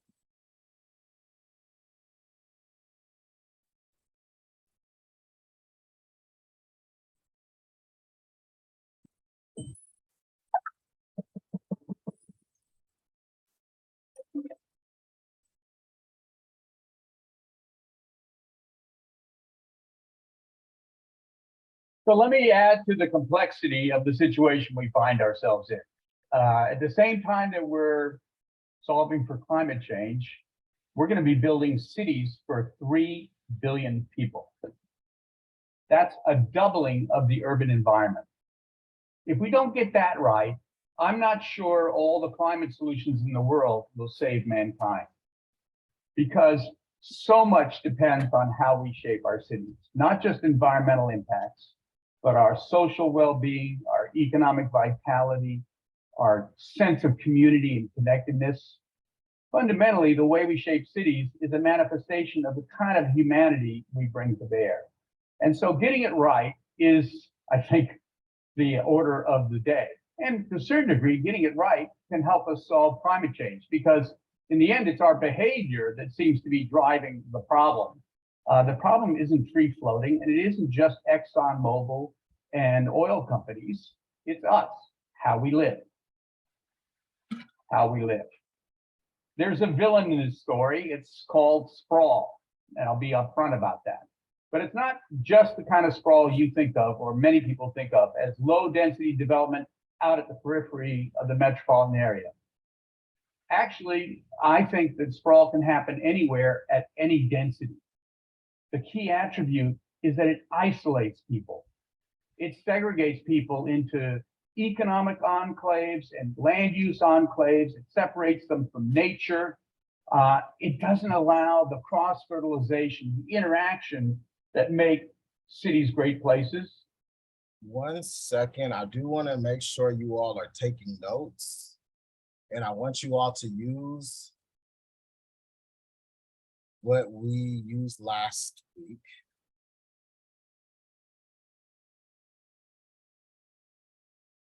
Which is the design research framework.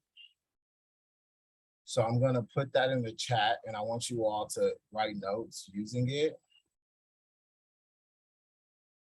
So you'll, make your own copy of it, and so that you can, edit it and add remarks to it.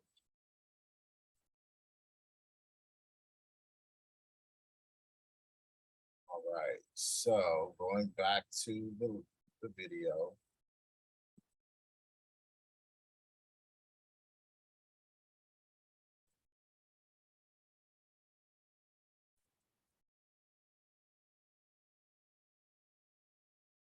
It's us, how we live.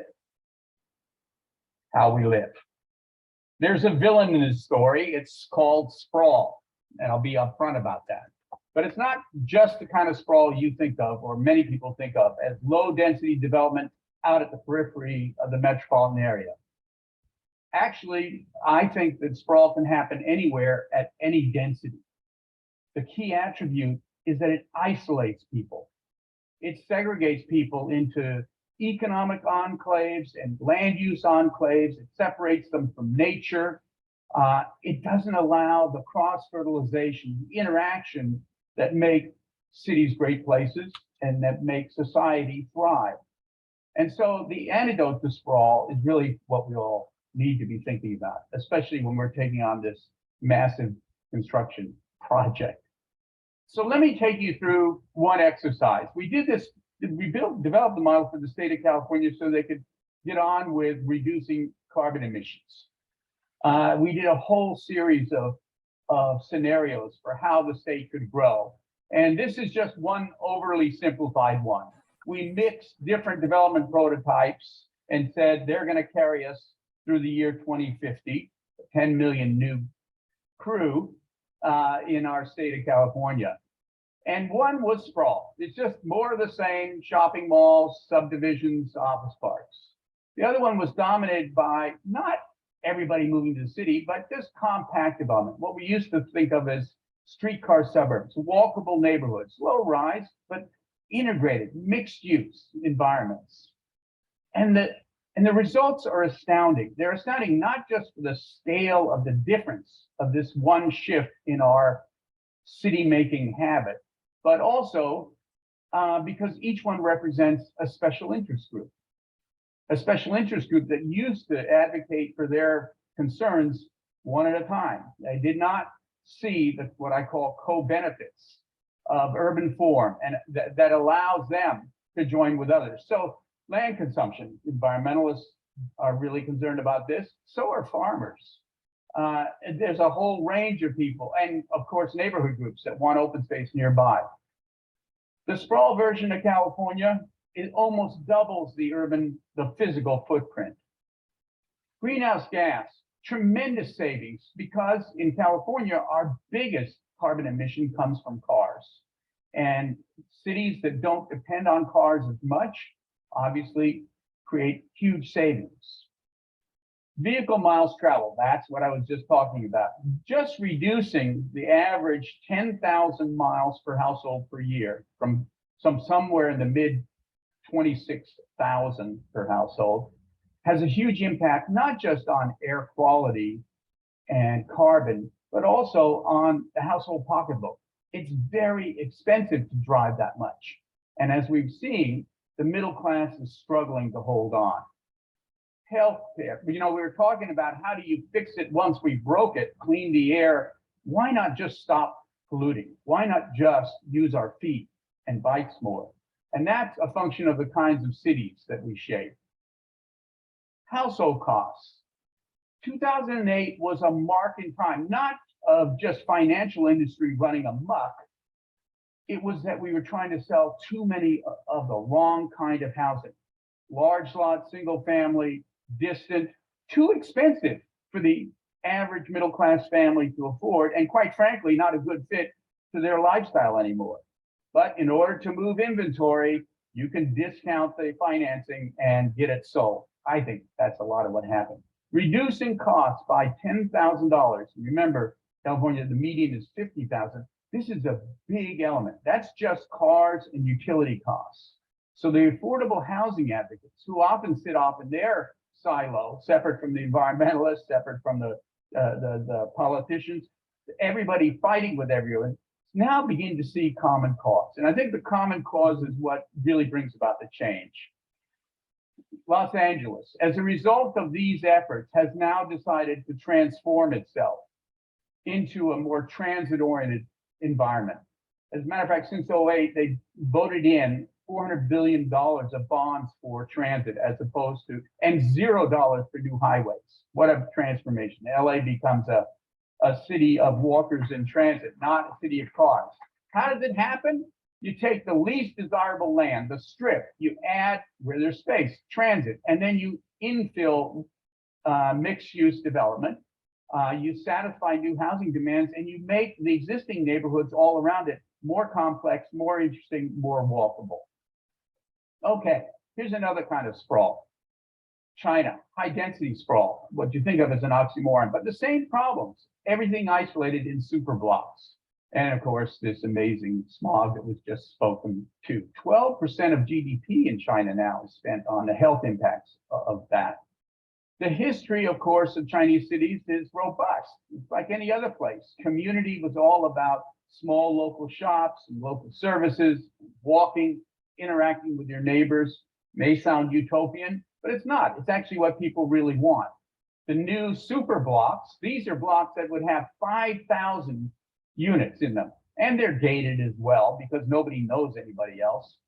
And of course, there isn't even a sidewalk, no ground floor shops, a very sterile environment.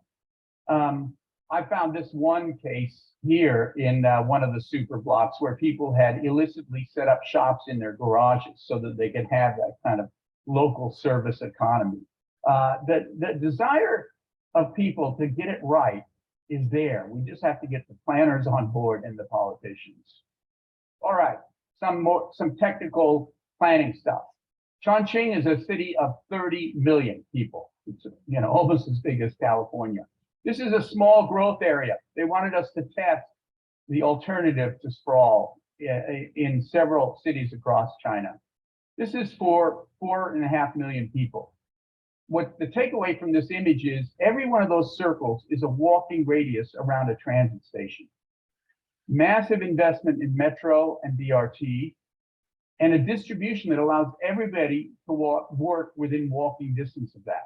The red area, this is a blow up. All of a sudden, our principles called for green space, preserving the important ecological features. And then those other streets in there are auto-free streets. So instead of bulldozing, leveling the site, and building right up to the river, this green edge was something that really wasn't normative in China until these set of practices began experimentation there. The urban fabric, small blocks, maybe 500 families per block. They know each other. The street perimeter has shops, and so there's local destinations. And the streets themselves become smaller because there are more of them. Very simple, straightforward urban design. Now here you have something I dearly love. Think of the logic. If only a third of the people have cars, why do we give 100% of our streets to cars? What if we gave 70% of the streets to car-free, to everybody else, so that the transit could move well for them, so that they could walk, so they could bike? Why not have geographic equity in our circulation system? And quite frankly, cities would function better.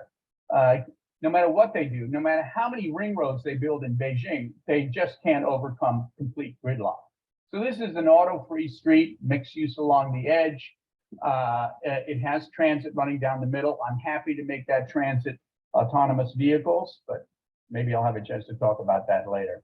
So there are 7 principles that have now been adopted by the highest levels in the Chinese government, and they're moving to implement them. And they're simple, and they are globally, I think, universal principles. One is to preserve the natural environment, the history, and the critical agriculture. Second is mix. Mixed use is popular, but when I say mix, I mean mixed incomes, mixed age groups, as well as mixed land use. Walk. There's no great city that you don't enjoy walking in. You don't go there. Places you go on vacation are places you can walk. Why not make it everywhere? Bike is the most efficient means of transportation we know. China has now adopted policies that put 6 meters of bike lane on every street. They're serious about getting back to their biking history. Complicated planaries here, connect. It's a street network that allows many routes instead of singular routes, and provides many kinds of streets instead of just one. Ride. We have to invest more in transit. There's no silver bullet. Autonomous vehicles are not going to solve this for us. as a matter of fact, they're going to generate more traffic, more VNT than the alternative. And focus. We have a hierarchy of the city based on transit rather than the old armature of freeways. It's a big paradigm shift. But those two things have to get reconnected in ways that really shape the structure of the city. So I'm very hopeful. In California, United States, China, these changes are well accepted. I'm hopeful for two reasons. One is most people get it. They understand intrinsically what a great city can and should be. And the second is that the kind of analysis we can bring to bear now allows people to connect the dots, allows people to shape political coalitions that didn't exist in the past. That allows them to bring into being the kinds of communities we all need. Thank you.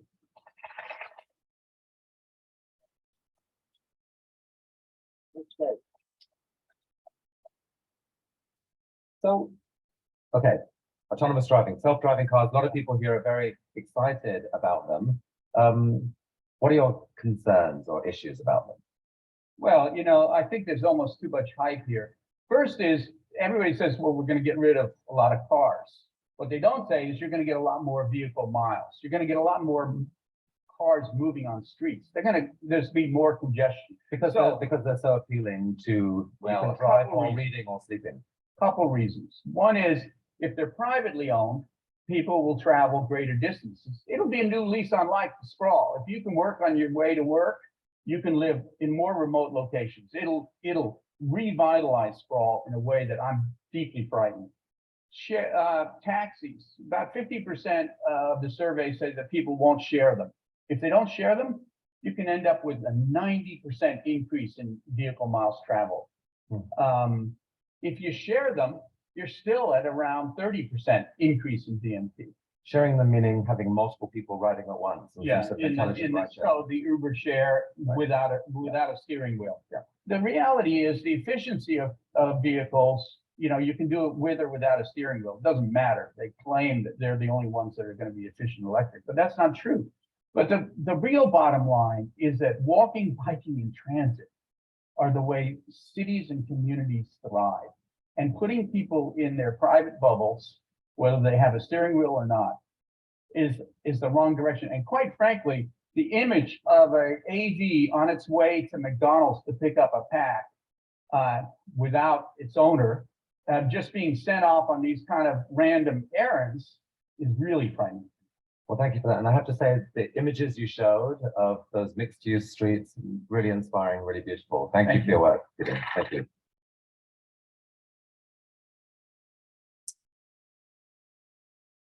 All right, all right. I hope you all were writing notes.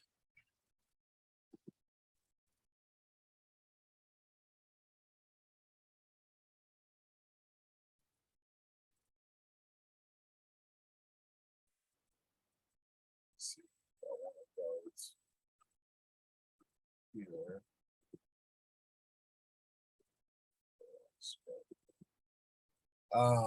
Like I was mentioning earlier, as landscape architects, your intervention context, right? The things that you're contextualizing in relation to your forms, which are your intervention, are the people, the landscape, and the environment. They're always present. And people always bring their politics, right? So when you are intervening with a design, specifically in relation to landscape, there's going to be pushback by the different stakeholders.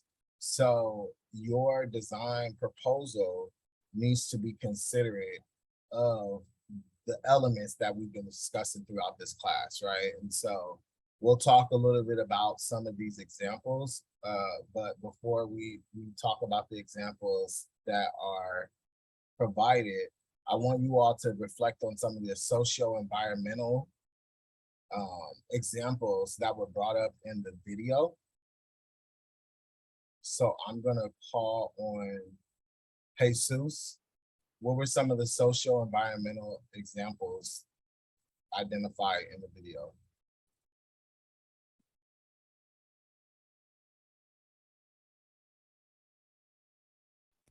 You guys hear me? Hello? Yes. Yeah, so some of the social environmental examples I think were mixed use environments. I thought it would be interesting, definitely. I thought that more of like a policy constraint, in a sense that I think communities are constrained to these type of mixed use programs and not being implemented fully, as well as transit density. I think that definitely impacts a city at a whole scale. Like for instance, China, right? We know that they're extremely polluted, but even though a lot of people still ride their bikes, I mean, it's somehow still polluted. But I mean, that has nothing to do with their bikes, I guess, but more of like the industrial aspect of what China is. And then towards the end, I one quote that I don't fully remember, but it was something like walking and biking is the way cities thrive. That's what he said, and I found that very like powerful.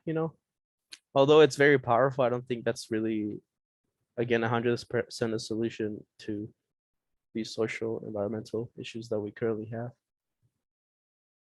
Nice, nice. That's a perfect segue to a question that you all will be answering with your midterms and your proposals for your finals. So what in your perspective, given all the things that we've been learning, you have like, let's say in thinking of the walkthrough of your own community at the beginning of the semester, what are some of the interventions you think would be some of the, let's say, forms that can be introduced? Some of the forms that could be introduced. Yeah, the lecture has been talking about forms, and so form is the intervention, and then the context. Given all of the context that we've been learning about in this course, and you were talking about the video we just listened to, one of the proposed interventions of form were introducing like bikes, walking, transit. In your thoughts, what do you think is, like, let's say in addition to that, instead of that, what is another option of a form or intervention that you would introduce? I think maybe improving the way public transportation is, especially here in Los Angeles. I think it might not be the greatest. I know they keep like building or making like metro stations, right, that connects us from East LA all the way to like per se the West LA area and whatnot. But I think it's hard to say again, because I think even crime plays a big part of what the development could be. Like let's say if you take the blue line, right? Like I mean, I've taken the blue line before and I know how dangerous it is. So that kind of like constrains me from kind of like wanting to take the blue line ever again. So I think safety measures would be more or safety policies. I think they need to be implemented better. To protect our citizens, and because there's a lot of crazy people out there, especially here with the current policies of Los Angeles, and it's, they're out there to hurt people. And I think, again, I keep going back to safety policies, and I think policy, safety policy. No, you bring up a good point. That was one of the things that our guest speaker, Professor Steven Chavez, brought up. He brought up safety and visibility as two of the components that impact sight or even experience of the environment. And I think what I hear you saying is that we really have to be mindful of the ways that safety plays out in the way that we can introduce, let's say, an intervention of form into a context of a site or environment. Yes, exactly. You mind sharing that video with us too, by the way? Actually, that was an interesting video. Yeah, no, it's available on the lecture link, and it's available on Canvas. Okay, got it. Thank you. No problem at all. Now I want to go to you, when we're thinking about, again, what we've been discussing in this course and the challenges that we face in site like in a site intervention, the different components that we have to consider in relation to like design, what were some of the political considerations that were brought up, the socio-political considerations?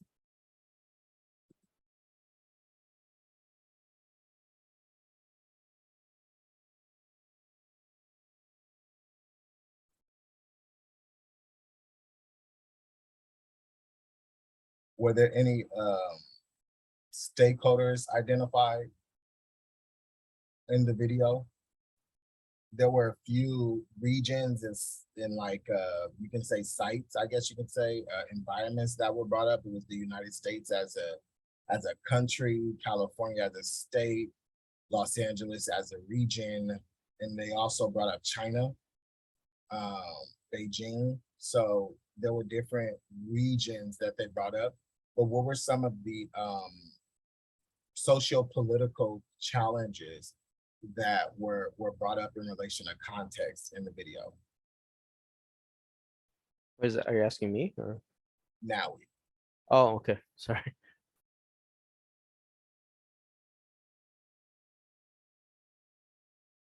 Now I will type my response. Perfect. Daniel, let's go to you. Some people that were identified, I think, where he said mixed, I forgot exactly the term he said, but it was like mixed class. So different people from different classes. So that could be low class, middle class, and high class all mixed together. I think, and then he also talked about like politicians and policymakers coming together to understand, because he was saying that the people know this in the way how they create placemaking, they create these vendors, these street markets, like you can set up your little canopy on the sidewalk and start selling and it becomes a market space. And he was saying how these people kind of know like it's better to walk, and that these policymakers, politicians just need to get on board with that. So I think those people count as stakeholders in a sense of a region. Definitely.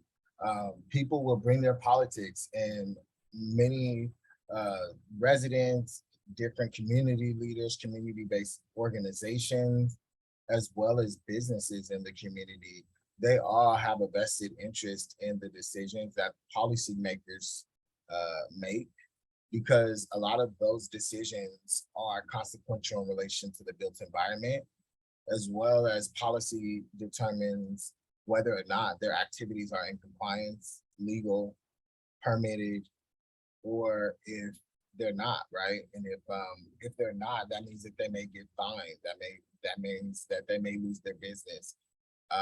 And having an understanding of policy is a big thing, but also really pushing that to achieve, like, let's say, the outcomes politically that are needed to achieve, like, let's say, the built environment that we desire. Again, when we're talking about roles and responsibilities, it's important that you understand the role that you're playing as a resident, right, in relation to your civic engagement activities, voting, organizing within your community. And then as an architect, a landscape architect on a project, oftentimes your role is to be a conductor of the vision, the policy vision and the community's vision. You have to reconcile both of those in the context of your form. And so it's important to see your role not as a stakeholder, but a management of stakeholders. A manager of stakeholders. Does that sound good? now we're still waiting on your response whenever you're ready, but we'll go to Vivian and we'll have you respond to the last example. What were some of the socioeconomic examples provided in the video? What were some of the proposed ways to generate and stimulate the local economy? Were there any examples of that? Some examples was to preserve the local ecology and to implement on more mixed use zoning and land usage, and also to limit the density and block sizes so people can stay within what they live near and can access, and also moving away from moving towards auto-free environments, and creating like 70% usage for biking and walking, and delegating 30% for automobiles and car usage. Well, one thing that I get from that is that y'all are gonna be busy, okay? If any of these, let's say, visions for the future actually manifest, it's going to, I feel, how do you call it? It's going to refocus the built environment on the landscape, right? Because a lot of the interventions that are being proposed in, let's say, best practices for urban sustainability, best practices for addressing urban sprawl, are to recenter the landscape for use by the pedestrian, right? By the active transportation user. And so what that means is that you all are going to have to fill that gap with your design interventions. And so what I want to do now is transition to some examples of what you all just shared from the video, and really call them out in relation to how you all need to start thinking about them for your projects in the course, right? Throughout the course, you have been interpreting different sites, you've been interpreting different research, and building out your understanding of framing that work, framing that language in the context of the narrative canvas, understanding how to identify challenges, identify how proposed solutions are being made in these writings. You've also been able to identify values, permaculture design principles, and we've done a lot of identifying different examples of policies related to the different urban sustainability concepts and landscape intervention examples provided in the course so far. What you all now need to start thinking about now is how you all are going to start proposing your own visions for interventions on sites, right? You've done a walkthrough of your own community. We will do one of our field trips this weekend, so definitely be thinking about all of the things we discussed in this course so far in relation to that site visit, and really start thinking about how you will use context, identify the constraints, and propose a landscape intervention or form on a site that we visit, okay? So I'm really excited about your skills in relation to being able to do that based off of how you all have responded to the assignments so far. So with that being said, let's go ahead and look at some of the things that you all want to be thinking about in relation to context for the interventions that you propose.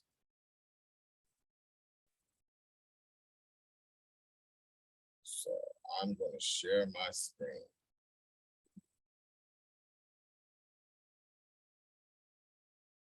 All right, so you all have provided some examples of social and environmental examples provided in this video. When you are doing your research assignments, you all have also identified this in, again, the readings that we have gone through. So what I want you all to start doing now is thinking about how you will propose this in relation to sites that you have visited, will visit in this course.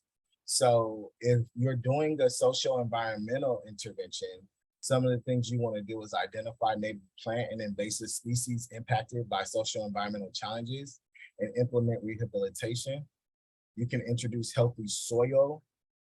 An intervention also includes tackling rainwater runoff, hardscapes with eco-friendly materials, maintain sustainability in relation to maintenance specifically, landscape intervention alignment, right?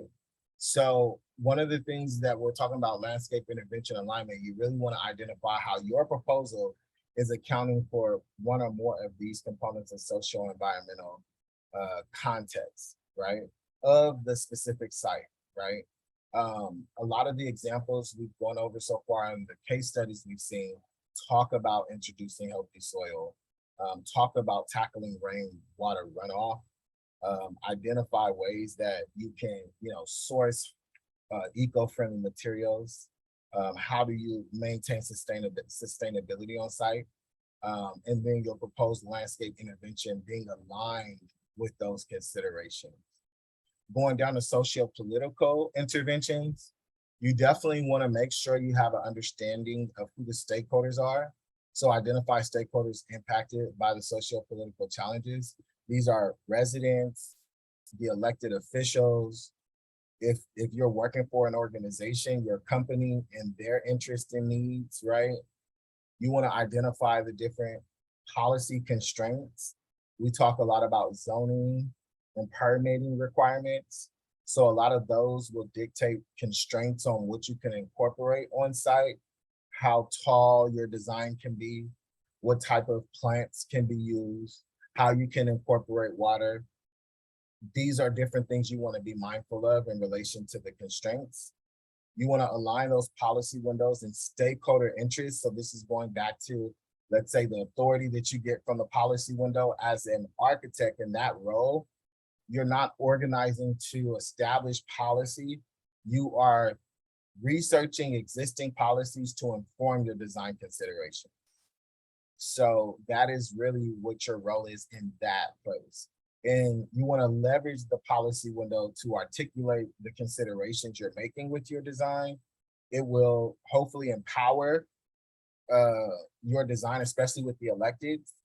But like we're saying, you also want to align it to the community's vision.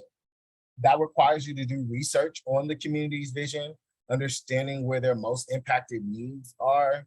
A lot of times that will be reflected by quantitative data, census tract data, things of that nature. But you also want to do research of community-led projects related to the built environment and the specific design intervention that you're trying to propose in that site.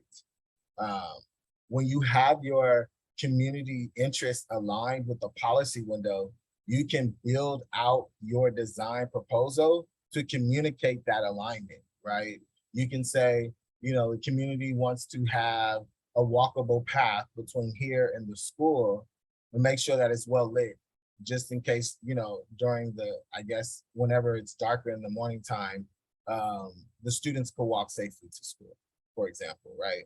So these are the different things that you want to be mindful of as far as the specific site considerations that reflect the community, the present community's needs. There also may be needs for economic opportunity, which we'll go to in a second, but a lot of those things are related to policy as well, right? Like, let's say you have street vendors and there's limits on how many cars can be parked, or there's red. You can propose creating parking designated for that, right? So that it's in compliance with whatever political requirements are needed for that activity to be facilitated at that site. And again, your landscape intervention should be aligned to these socio-political considerations, right? You want to be able to communicate that in some way. This going back to this idea of narrative, how much of the narrative do you want to give? How much of it do you want to take away? Again, I think it's best practice in general to do research and understand narrative of all stakeholders, even if it's not a central component of your proposal. However, in this course, it will be, right? You'll learn how to make it a central component of your proposal with all of these context considerations included. However, let's say if you work for a company where that isn't the priority, you can still leverage the socio-political awareness to influence the way that you present your design. And you may even save the contract because this approach is something that the company wasn't being mindful of. They didn't think it was important, but because of your knowledge and your understanding of how to navigate this, you were able to communicate, let's say, to an elected official and understand the way you could communicate the legislative alignment to your landscape intervention, which actually achieved the votes that you needed to get the project funded at the local level, right? So when we're talking about socioeconomic understanding of your site, you definitely want to identify stakeholders that generate and stimulate the local economy on the site.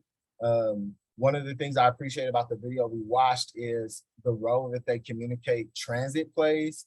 There are these transit zones that are being built within LA, like are the concept of transit zones. So locations that are within walking distance of the metro or bus routes, those are considered transit zones. And so those locations are prime locations for economic generating activities, right?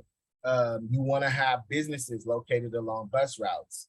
And so the way that, let's say landscape is connected to that is, one, if the city is increasing bus route locations throughout the city, you can create those connectors that a lot of what we've been learning through the course has been talking about, right? How can you create a landscape connector to these economic sites? We'll be talking about cosmopolitan canopies, locations where people congregate to get food, to go to school, to go to church, to access services.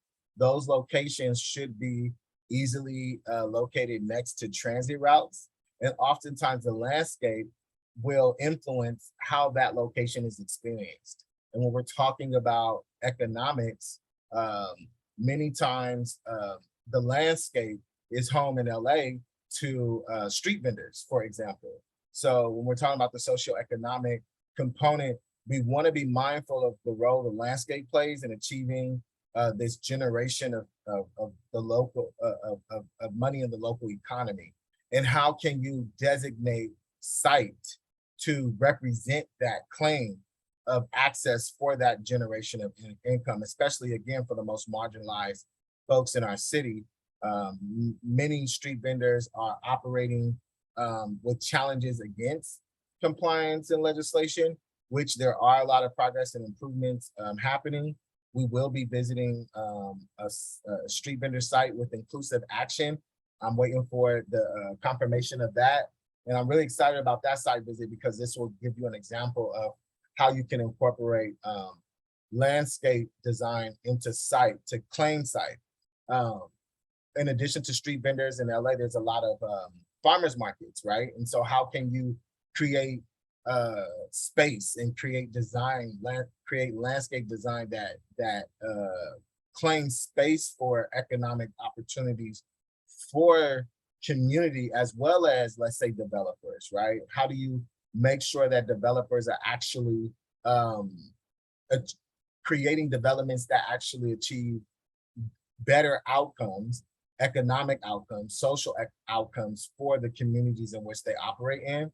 So going back to the political, a big thing with that, the political and the economic being connected, if a developer is operating on site, if your company is proposing a project on a site, let's say the city is requiring a community benefits agreement. Those are documents that require certain outcomes related to benefits of community.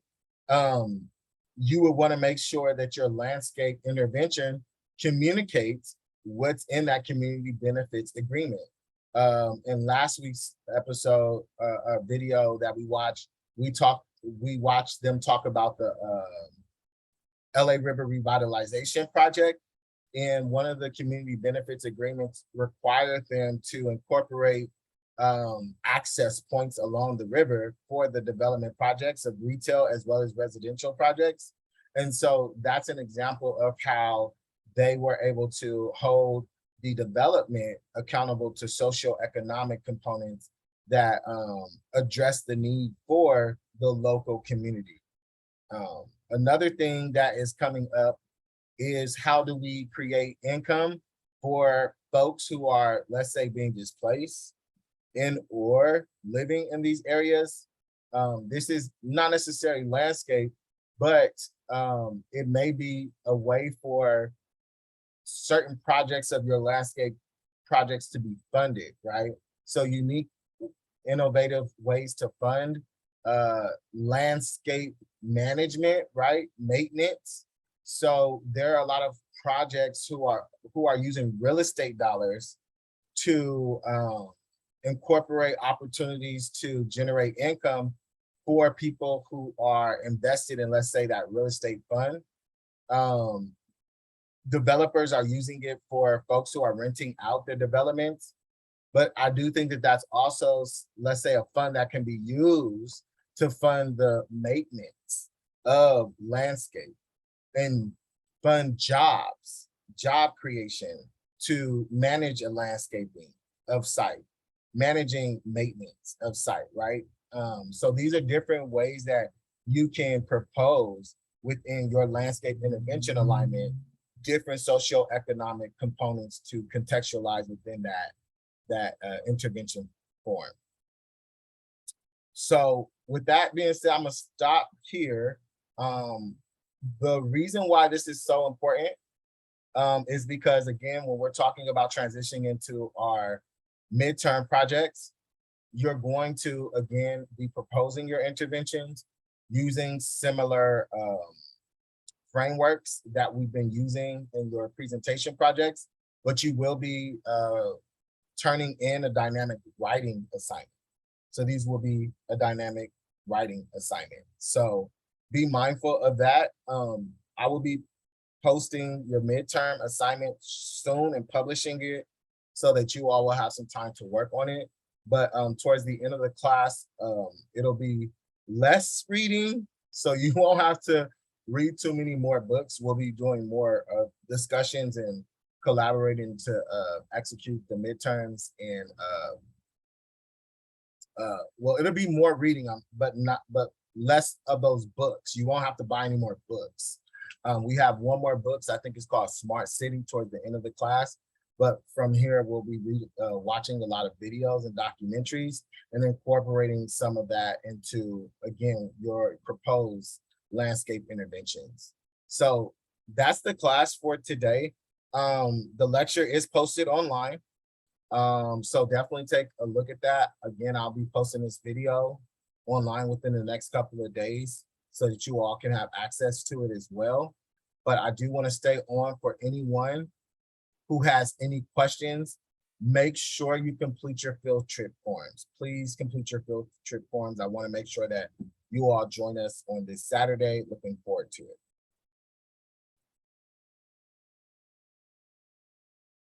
I'm looking for that video on YouTube, the TED Talk that you showed us today. Is that on? You said it's on the canvas on the lecture. Is that right? The link is there.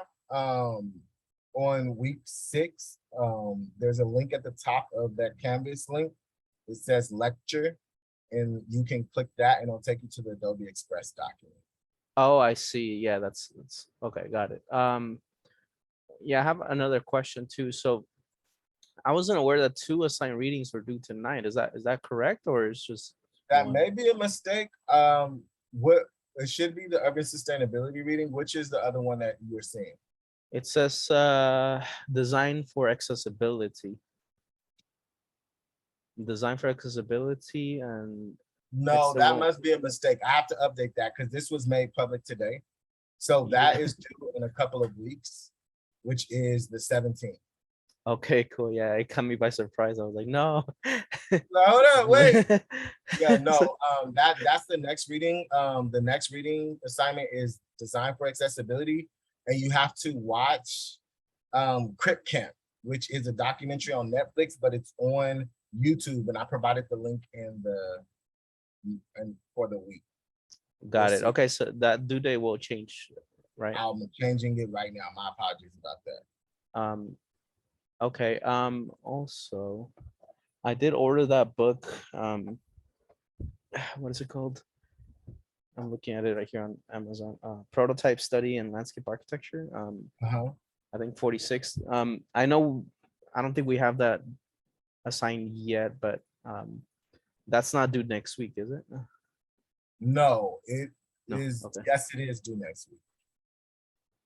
Yes, it is due next week because you got is? assigned that last week. Yes. Okay, I'll look more into it. I just want to verify. Yeah, because it's arriving here this week. I was afraid that was due tonight and I wasn't gonna have the book, but perfect. Yeah. That's good. Yeah, yeah, yeah. Okay, well, I think that's really the questions I had, but I had a question about the book that you were mentioning, the Smart Cities book. Uh-huh. I can't find like the link to that or like the assignment. I don't see anything. I was checking even like the syllabus. I didn't see it on there. Wait, maybe did it's you say Soft City. Soft City? Yeah, Oh, okay. I heard Smart City. I was like, oh, I definitely said Smart City, Yeah, but I meant Soft City. I have it in PDF if you want it. If you yeah. can send it I to me, need that. I'll make sure that it's available. The only book that so far that hasn't been available PDF is this prototyping book. Yeah, that one's difficult to find. Yeah, I had to really- buy it. Yeah, I bought it too. So, but I do think prototyping site is a really good book to have, and I really also like the multicultural aspect of the architectural considerations, especially because we're transitioning away from like Western thinking, and a lot of innovative architects come from other regions of the world, and I'm really excited to expose our class to that, especially as we're prototyping site interventions. Got it. I'm gonna share a link with you where I'm placing the books that I have.